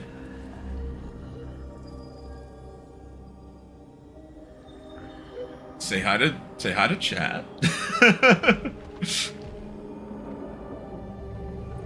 I mean, you're not even showing up on stream because of the NVIDIA broadcast. I mean, you're showing up a little bit, but you're like phasing in and out of existence. Here, you want to take a seat? You want to sit down? You want to have a seat? Come on. Come here. There you go. Let's just chill like this.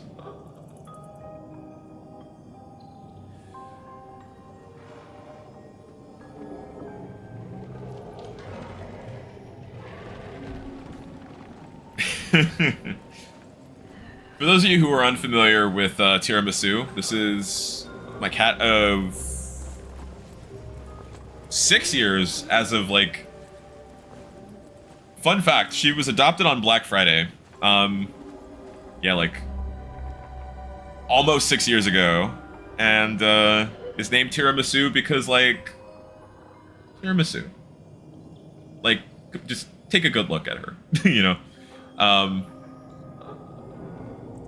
Looks ridiculously like an Italian pick-me-up cake. Alright, you chill here for a little bit? Good. Did I just go the wrong direction? I did. I went back the way I came. I'm sorry, I got distracted a little bit by the adorable. Sue me for that. Let's see. I saw that there was a Hexka over here, and I feel like you're the thing I have to beat if I want to get that third crystal. It's been so long since I've been... Sorry, didn't mean to scare you. It's been so long since I've been in Stonewave Cliffs. Right, I need to hit you a couple times. You see? Time to take risks. What? That was so much damage. Lady Luck smiled today. Also, that was an instant break, which is even wilder. On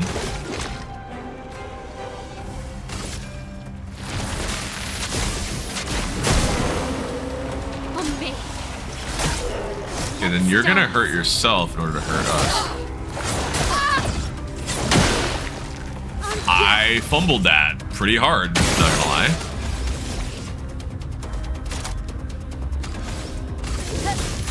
I'll use Spark, just because, like, yeah, I figured whatever I did next wasn't gonna matter that much, actually. Let's actually give Ciel a little bit of something. Some TLC here.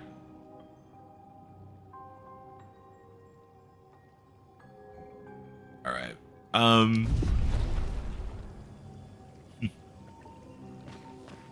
Let's see. I think that this is where we need to proceed next. There's still a third, like, set of crystals that I missed, but worst comes to worst, I can come back for them. Those white Neverons will be there,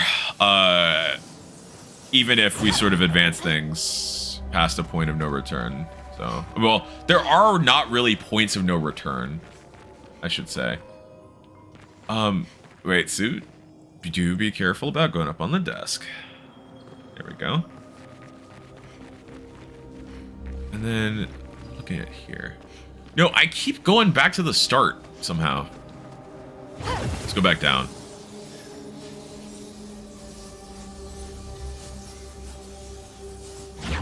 There's the third set of... Okay, you know what? This is good. It set me up at just the right angle to notice where the actual crystals were. Also, I just remembered. Literally, I was going on the path to get out of here the first time. Actually, no. The crystal just respawned. Okay. I'm gonna go up here. And then... Right, this is the last area. Okay.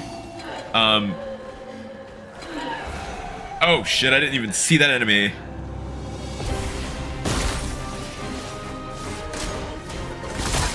Get ready.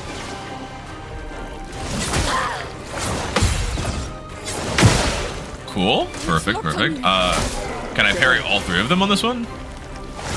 Nope.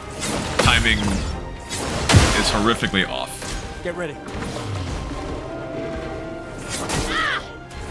I couldn't even tell there was a Rocher in this fight. I thought there was only two cultists. Time to hit. Okay, you... I missed. You know what? I'm just gonna take you out in one go if I can. It did the trick. It did the trick, at least, thankfully. Then how about you? Augmented First Strike means I should be able to take you out in one hit, too. Oh, dude, Ciel can hit the cap. Let's go. I love that. Love to see it. Beautiful stuff. Beautiful stuff. You literally love to see it. Okay. So I may have not paid attention to the fact that there was an enemy running straight at me. My visual perception might be off enough that was able to happen. Let's see. If I remember correctly. Flurry is over there. Okay. So we're not going to go straight there. But I sense something. When we go through that area, we're going to be getting dangerously close to Spoilerville. Be advised. This section here. I saw my old pal Raider doing this bit. And it reminded me of what's here.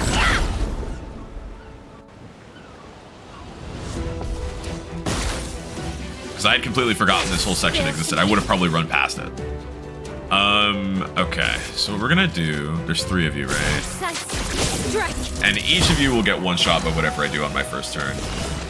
The same holds true for whatever gets hit by Phantom Blade. Because that's also very juiced. And I want to say Shatter as well. Doesn't one shot, but it does like half a one shot.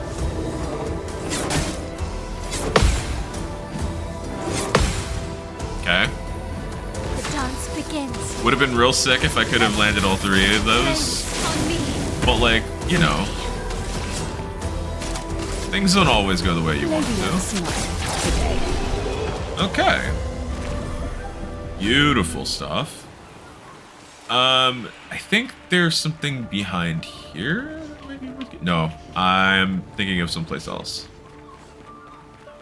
That being said, I know that this carries over into an area where you can find more things.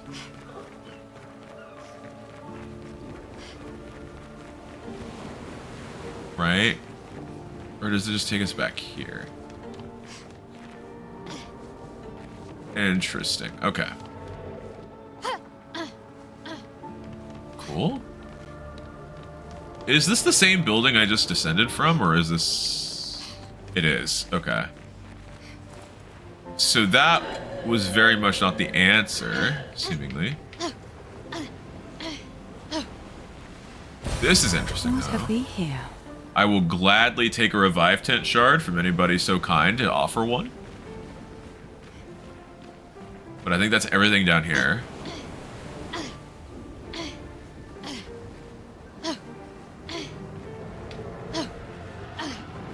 I do sometimes have trouble with these climbing things, not actually reaching them.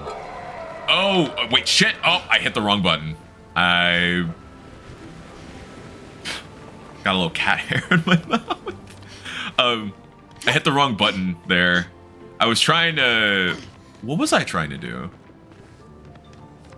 For whatever reason, I hit right trigger.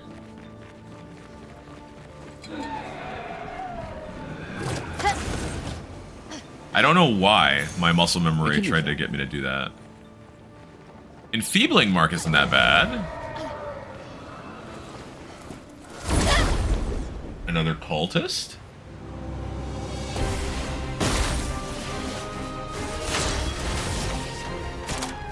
Okay, we're gonna go for... Actually, wait, since I started in Virtuous Stance, I only need 2 for per se. And I know I can kill one of these guys.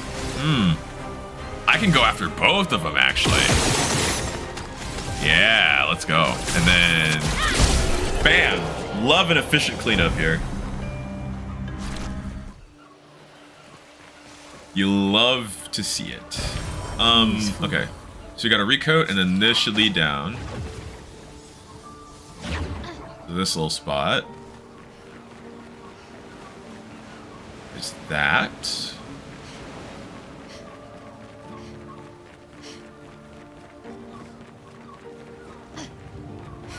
I'm noticing an interesting melody playing here that I didn't notice, that like I couldn't have noticed the first time around.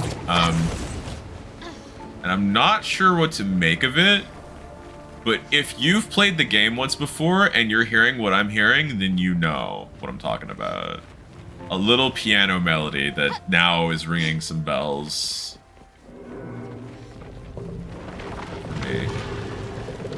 Alright, another Hexga. There is a lot to this area that I don't think I would have, that I don't think I ran through on the first go. I found it on cleanup. We're gonna take that Hexga out on the first turn. Or we're gonna try. We're gonna try.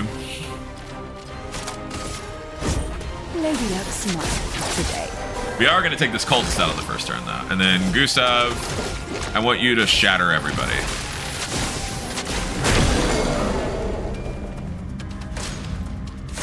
Okay, that worked out pretty great, actually. Not gonna shake a stick at that.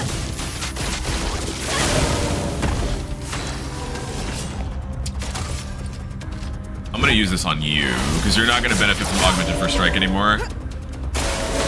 And the burn was the cleanup we really needed, and Gustav does not have nearly enough AP to do anything at this point. That's fine. Get ready.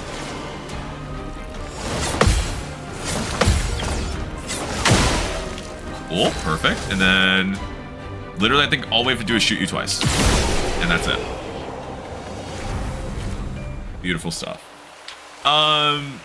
Okay, this is gonna be a Picto. Nice. Healing Tint Energy. That's not bad.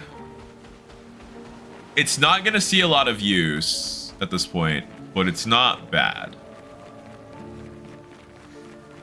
Okay, and I think that this just looped us all the way back around to where we were, right? Yeah. Feels right. I think. Wait a minute. What am I looking at here? No, actually, this might be a different area, perhaps even. Okay, this is how you get a hold of this. Coralim. Interesting. That's curious. Alright. Go back down here. So then I guess there has to be a path back up somewhere.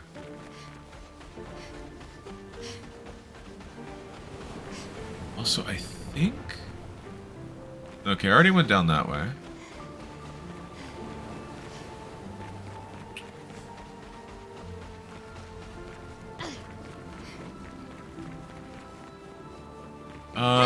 I think I'm going back the way I came. This area is really throwing me for a loop, though, in terms of just, like, knowing where I'm going. And this will take me back here.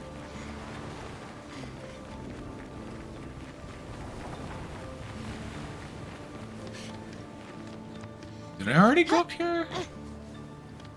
I think I did. I'm gonna go this way. Because I'm pretty sure this is the way that goes back up. Indeed it is. There might be something over here. Also worth looking at, though.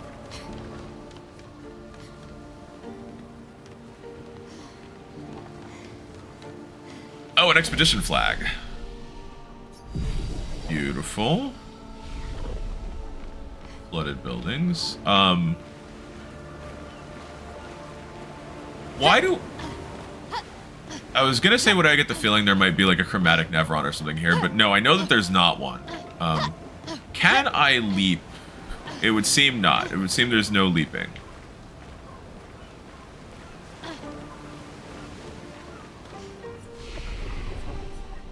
Let me upgrade my attributes real fast, just to get things on the up and up. Yeah, Ciel is actually dealing some pretty hefty damage now. Ciel's still got a little ways to go before we get anything new to unlock, and that's totally fine. From here, I can just fast travel to the next point, so we'll go ahead and do that. Wait, no, there we go.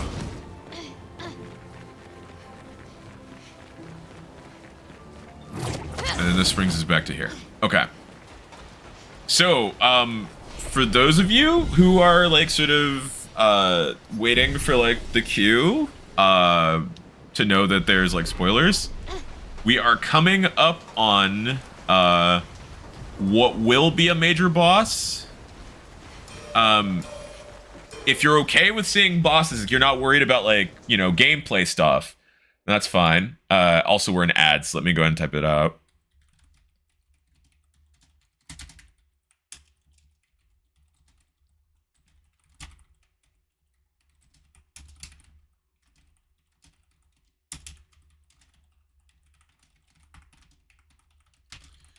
Still good to go.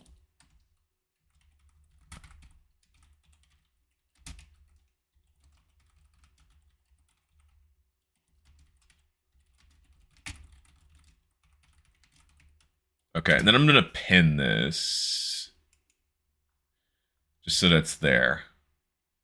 Okay, cool. There's the warning. You have been warned.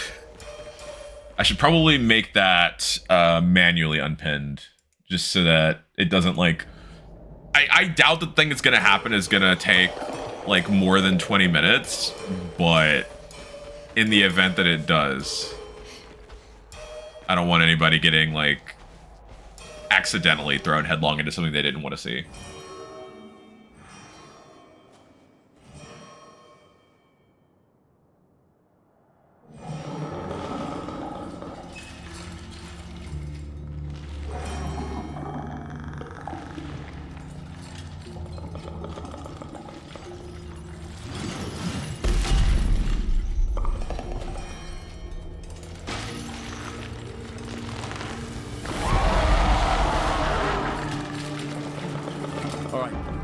I'm only really just now reckoning with the fact that the Lampmaster and the Noirs from the beach at the beginning have a very similar thing going on with their like front hands. Okay. It's been a minute since I've fought a Lampmaster that's not like Giga buffed, so let's see how this goes. Bad start. Bad start. It's fine. Didn't realize he was going for a second attack. Oh, Lord. I wonder if it's gonna count as being a whole second fight when it comes time to... Anyway, I'm saying too much. Saying too many things again.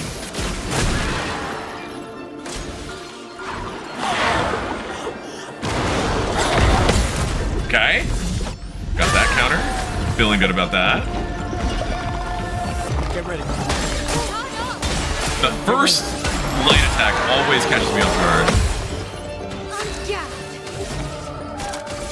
You're gonna get broken, my dude. Sorry to say. You're also gonna, though, hit the threshold of your HP before it has a chance to matter.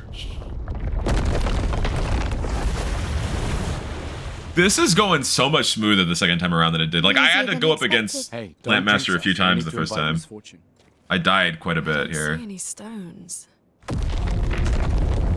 What's happening?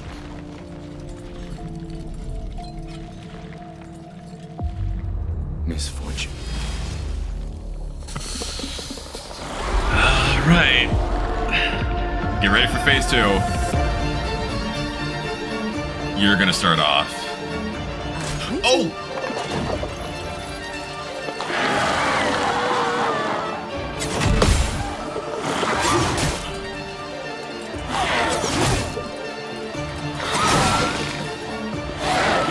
Okay, that attack is so slow.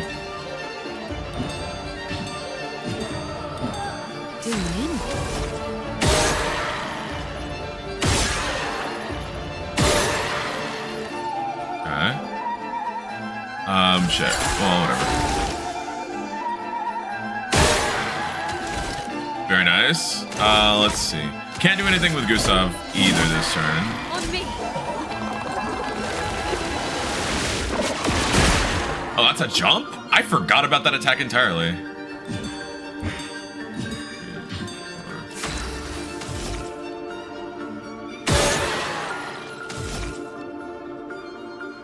Oh, hell.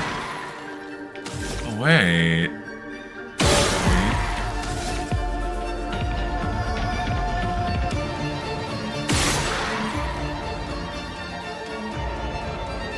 Did I mess that up somehow? I feel like I might have messed up the lamp ritual somehow. Not the biggest deal in the world, but I'm gonna let Gustav get a little bit more HP too.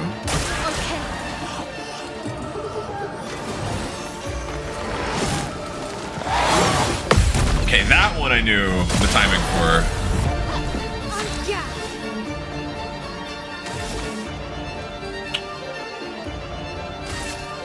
This is probably not gonna matter if this goes how I think it's gonna go. But regardless, I'm also gonna put Rush on everybody. And Lampmaster's still gonna go first.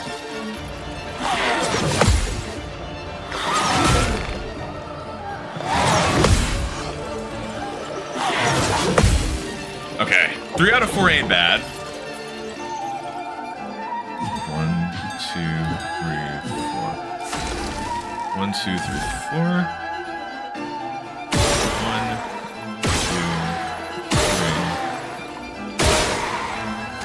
3. Cool. I think Gustav's gonna kill it. For those who come off, Gustav's at least gonna break it if he doesn't kill it. Okay, he didn't kill it, but he did break it, and now Mael's gonna kill it.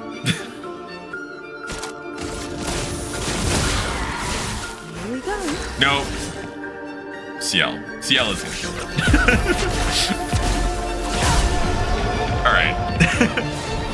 So yeah, like I said, the first time I tried Lampmaster in the first playthrough, and none of my subsequent playthroughs, like most of my subsequent playthroughs after the first one, were to like get save files ready to transfer my stuff over from Game Pass, or to just like run through to get like achievements that I had missed when I transferred my save file from Game Pass. Because for whatever reason, not all of your achievements transfer over.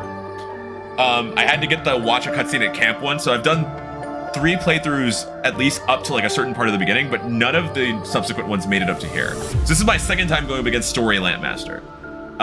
This went so much better than the first time. The first time I remember dying a lot because I hadn't gotten the hang of how this game worked yet.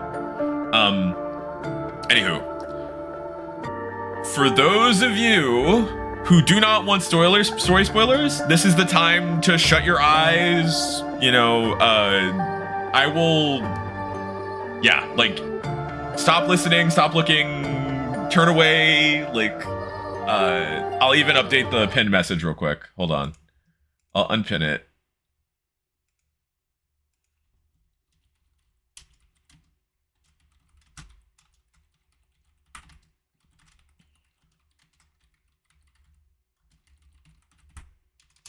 I can't spell today. All right, I'm gonna give people a couple seconds to reckon with this. It's probably not gonna take that long. All right. Oh, and this is how you get at death's door, which is a really useful pick, though. Is it really dead? Looks like it. Is this it? Oh, Florrie. All right. Ready to sail like a snail. I love SK so much. It's not that high. We can finally cross the sea. You don't happen to have some wine stashed away, do you? Why? Hey, you can do this. I hate water.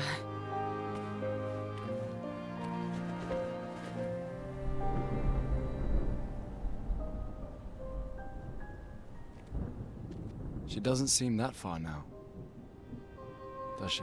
Yeah. Wanna throw one more rock? The others are waiting, but... You might reach her. Okay.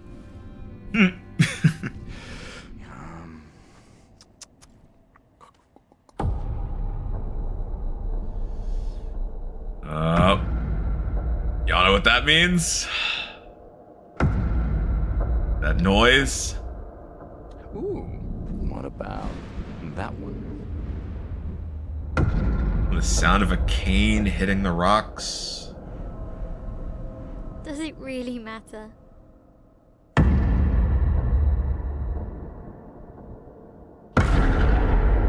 Well, you know, like I always say, it's not about the rock. It's more about the... Gustav.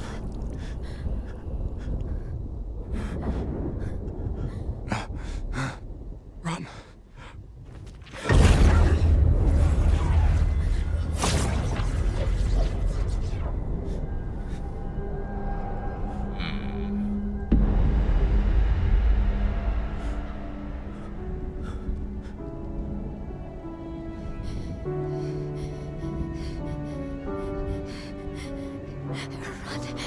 Please run.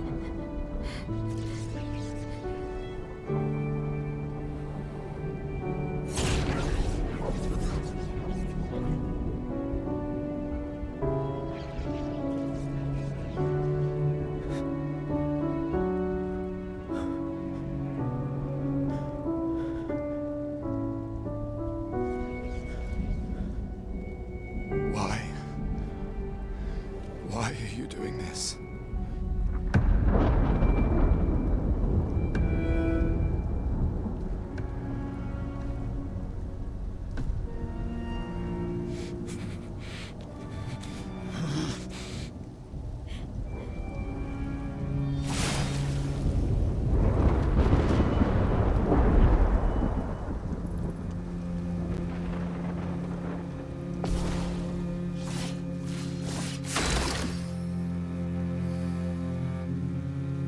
Yeah, that music don't sound too promising, does it?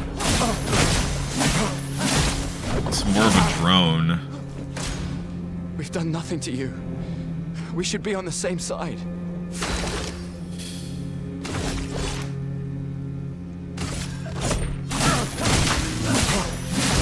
It's so disconcerting when you are Let her go. just wailing away on someone and they're just like standing there and taking it. Like, it is one of the most disconcerting things that a video game can do. Something's going on up there. Esquier, get us up there! Oh, that got really framey. I'm sorry, y'all. Okay. Still don't have enough for overcharge yet. Now I do. For those who come after. It's gonna... Oh, wow. Hit the damage cap with that one.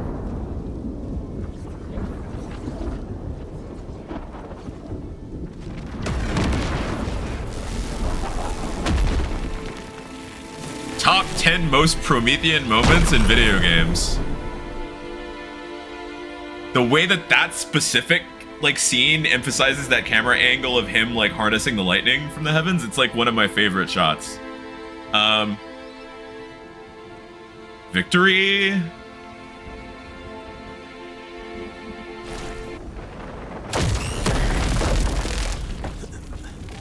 It took someone pointing out to me the other day that Renoir seemingly gets impaled on the sharp rocks there.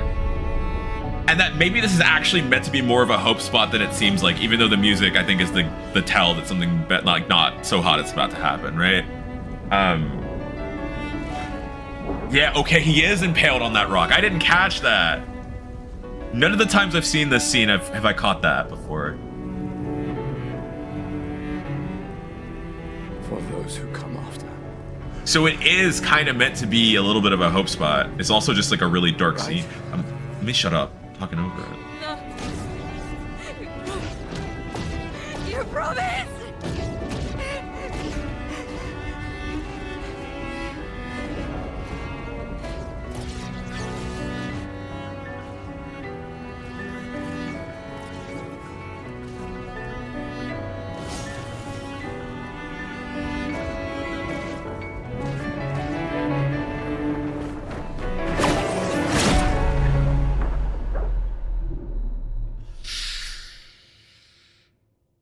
Oh boy.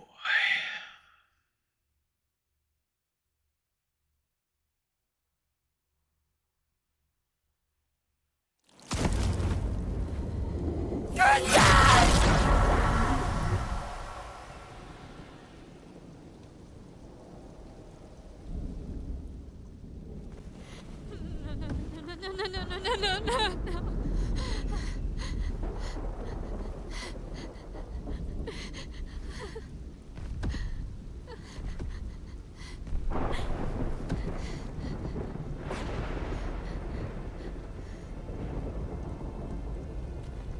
You won't yet understand.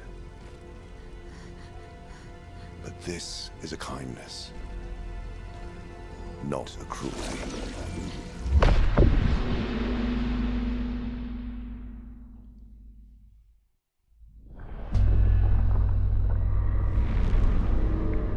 You let her come. You know she's too weak for this. How could you let her take such a risk? You only care when things are right in front of you. My sweet child, you are supposed to stay home.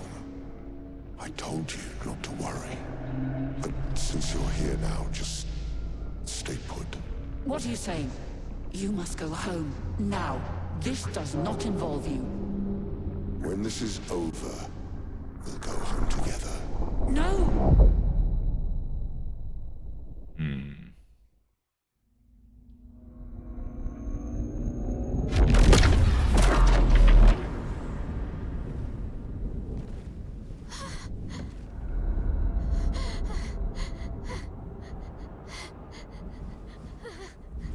won't make sense to you now. But we both want what's best for our families. I'm sorry you're caught in the middle, but I did try to warn you.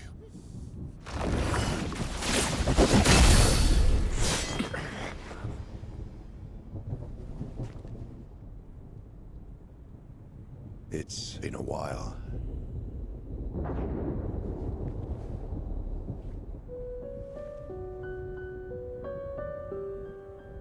Stay out of this. You chose to walk away. You don't get to come back now and interfere. You've lived more than a lifetime. It's time to let her go. A lifetime. A lifetime with my family torn apart. No. I want my family back. It's not your family. But she is.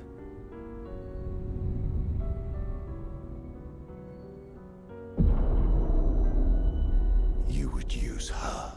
She chose to come. I didn't make the rules between you two.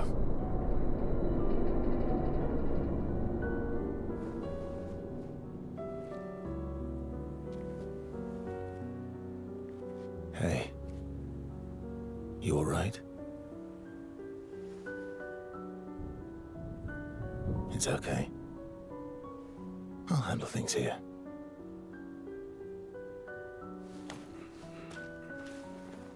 Get back to your friends.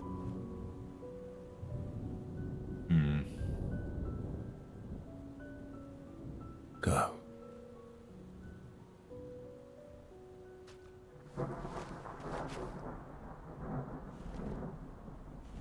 So that's it. You've set us down this path. But are you ready for the consequences? She'll never paint again.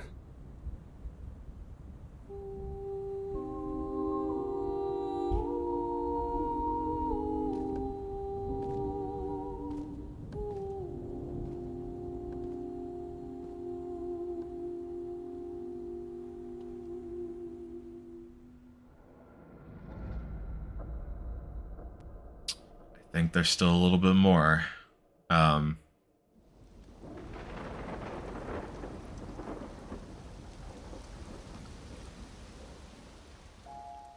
Yeah. There's something about that scene that I do need to say, but I'll hold it.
Last time we sat together like this. In Lumiere, mourning our parents. Seems like every time we're together, it's to grieve.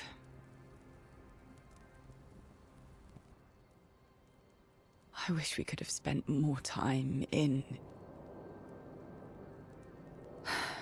these hopeless contexts.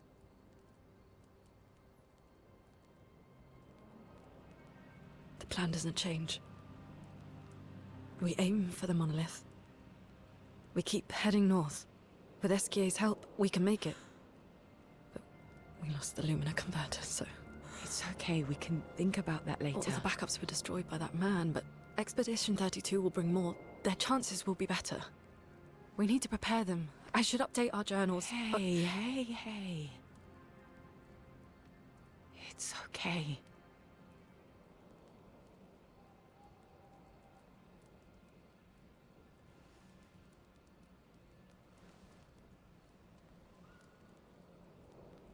Tomorrow will still come.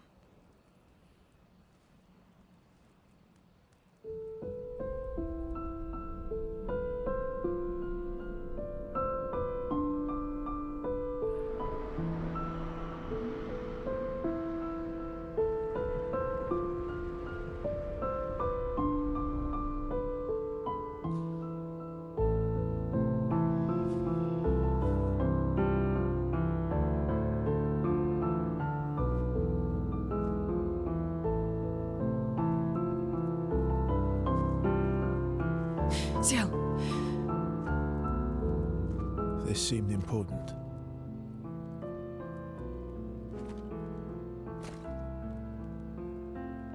If you want to reach the monolith, best path is through the quarry up north. Who are you? And where did you get that expedition uniform? Strange way to say thank you. I'm sorry I couldn't save your friend. I'm wearing an expedition uniform because I, too, am an expeditioner. What? What do you mean you're an... I've never seen you before. First expedition. Expedition 0. Expedition 0? But how are you alive and not... Old? I don't know exactly, but some of us stopped aging, and we're not affected by the gamage. Some of you? Like the man on the cliff? Anwar, our commander. Why? Why did he massacre our team? How could he turn on his own people? He believes his immortality is a gift from the Paintress. Killing her would kill him too, and he enjoys living forever. And you don't?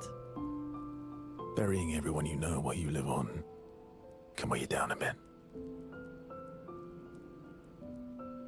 I couldn't help your friend, but perhaps I can help you. You want to join us? If you don't mind the company, yes. So, if I want to kill Renoir, I have to kill the Paintress first. What's your name? Verso.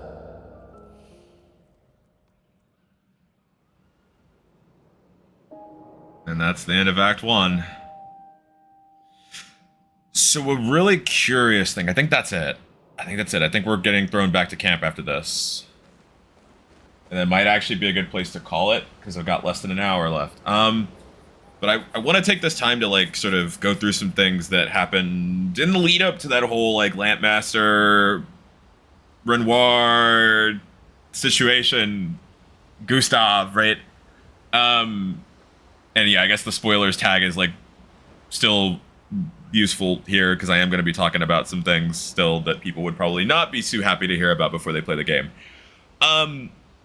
So before we went and fought Lampmaster, I noted, like, when we were exploring the sort of, like, the islands, like the flooded buildings and stuff like that, I mentioned that, like, as you got closer to that cave where Lampmaster was, I started noticing a thing with the melody for, like, the Stonewave Cliffs theme, right? What I noticed, I can kind of talk openly about now, because we've now heard the theme play openly a couple of times in these cutscenes, is that I heard the opening notes to Verso's theme, and I was like, that's definitely something I don't think I would have been able to catch the first time through at all. So that's a really neat thing. It's like, if anything, one way I think you could read that is, like, they're kind of easing you into, like, Act 2 being Act 2 Verso by having the bookend of Act 1 be, like, Verso's theme playing in the area that you're in, and then having, you know, also they're just leading into Verso being such a prominent figure in the end of Act 1, right? The only reason that, like, Renoir doesn't seemingly strike Mael down, right? The other thing that caught my attention here that definitely I wouldn't have thought twice about the first time is that long shot at the beginning of this camp cutscene where Verso gets ready to approach them at camp, where you see the curator taking a long look at Verso and Verso kind of taking a tentative look back at the curator. I can call attention to it, but I can't say too much about it for anybody still with us who, like, is only working off the information we have now. But, like, it's a very curious instance of characters giving each other knowing glances that'll definitely be paid off later, much later, is what I will say as a by way of a hint, right? The third thing is that cutscene with Lune and Ciel is so too fucking real in the sense that, like, this thing, one of the things that the game really does is it dramatizes, like, scenes of mourning or scenes of fellowship in mourning that you would find in real life, but it puts them in much more fantastical circumstances, right? And one of the things that this cutscene really did, that Ciel and Lune moment, was like, there's this tendency as you get older and older, right, to start only seeing some people in your family when you show up at funerals, or to start seeing some friends when you're there for a friend's funeral, right? That is too fucking real, actually. And I was literally just having a conversation with my dad, like, the other day about how, like, you don't get to hear sometimes, depending on how circumstances are, about how people are doing until either you're worried somebody's gonna die, or, like, somebody actually dies. The thing Ciel says, I wish we could have maybe spent more time in more more hopeful contexts, right? You can see the transference, right, from, like, that real life sort of thing that happens all the time, especially as people get older, especially as people get busier, and, like, the way that it's playing out here, right, with Gustav, right? And with Ciel and Lune noting that, like, especially because their lives are so much shorter, they're, like, you know, capped off at 33 or 32, capped off at 33, right?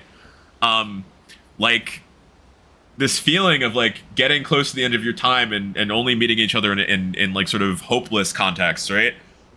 The last thing is that the way that Lune reacts to just bereavement, to, like, loss, by pulling out of the moment of grief to the best of her ability, by, like, trying to think about all the things that need to be taken care of, have experienced that too, of course. Have been that person at times, the person who, like,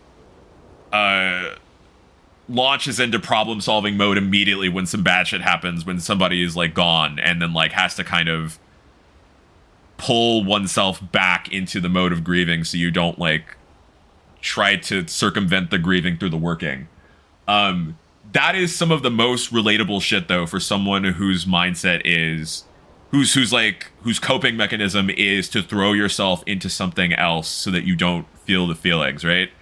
And again, it's a thing that you can notice yourself doing, and you can kind of, if you can, that you can pull yourself back from and make yourself sit with the feelings. But, like, if your impulse off the bat is to do that, then you're going to know what I'm talking about, that you have to throw yourself into something, right?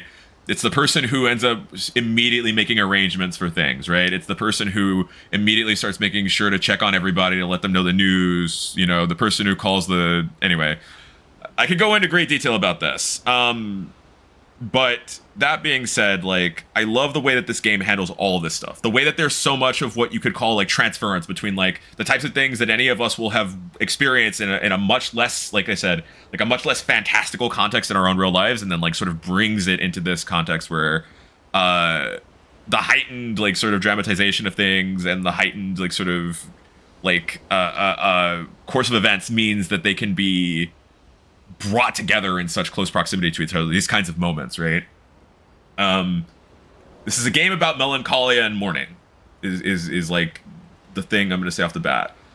It's not as simple as the story of melancholia and mourning that often gets told by people who are, like, into psychoanalysis. It's doing interesting things with it. but it is a story of mourning and melancholia, among other things. And like I said, the reason I am so excited to stream this game is because, like, I don't know, getting to experience this collectively, right? This story of mourning and melancholia and sort of, you know, all of the things that entails. I can't say too much still, right? It's something that I've been looking forward to ever since I played this game for the first time over the summer. Being able to share this with other people. The second thing, right, is that that scene is doing so much from the standpoint, like that whole thing that happens after Lampmaster, actually, everything from Gustav fighting Renoir up to this is doing so much from the standpoint of clever, like, gameplay, like, sort of I don't know what a good word for this is. The word isn't, like, I'm looking for a more positive word than, like, I guess gameplay priming, like the way that it's set up, right? You spend that entire fight as Gustav, right? Being given all these cues that something is going to go horribly wrong. Like, you know, going into it that this is not going to work out well. Like, the droning, long droning notes that you hear as you're fighting, like, Renoir are, like, kind of the tell, right?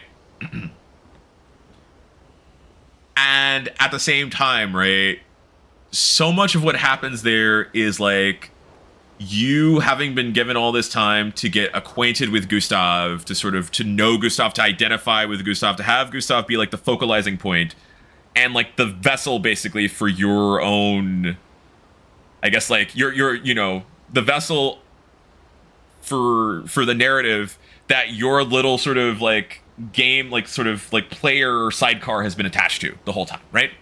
And then you get to witness that, like, power be taken away from you, the power to intervene, the power to make meaningful decisions get taken away from you, because everything you're doing, Renoir is just standing there and no selling, right? It's wild how they did that. And the whole time, I think, and this is my going theory, this is the theory that I'm working with, is that this whole time that this is happening, you've also probably gotten acquainted with the fact that Mael is pretty powerful, and Mael has to sit back inside that paint cage, completely separated from what's happening in front of her, as Gustav kind of handles this by himself. And I think in this scene, what's happening preliminarily is you're being made to identify more so with Mael, who's, like, looking on at this scene that can't be intervened in, more so than Gustav. And I think what they're doing there from the standpoint of, like, gameplay and sort of just, like, ludo narrative stuff is they're setting you up to eventually, and here I have to trail off because if I start talking too much, I'm going to say too many things about Acts 2 and 3. But you get the idea. Anyway, I think this whole thing that happens here is brilliant. It also is, like, the second most, like, one of the, you know, the second major emotional gut punch that happens after the gommage, right? I'm going to shut up before I say too much. I love what Sandfall have done with this game. I love what Sandfall have done with moments like this. And, God, I'm so excited to be able to play through this game a second time and notice things I didn't notice the first time. Anyhow, I think I'm going to call it there. It's 8:25 my time. I got to be somewhere by 9. I am going to take a little bit of time to sort of, like, try to get my brain in, like, a socializing space, because this thing I'm doing is going to be social. But thank y'all so much, those of you who have stuck around, for sticking around. I appreciate you all tagging along on this unplanned and very much, like, scuffed sort of, like, Sunday evening stream. I hope y'all have a great rest of your Sunday and that the week gets off to a good start for you. And the plan is hopefully to be able to stream more often like this. Hopefully I can get into a groove where I can plan streams and not have something routine or something psychological completely psych me out of it. But with that being said, I've been Z's Library. This has been Act 1 of Clair Obscur. I will join you sometime soon for the beginning of Act 2.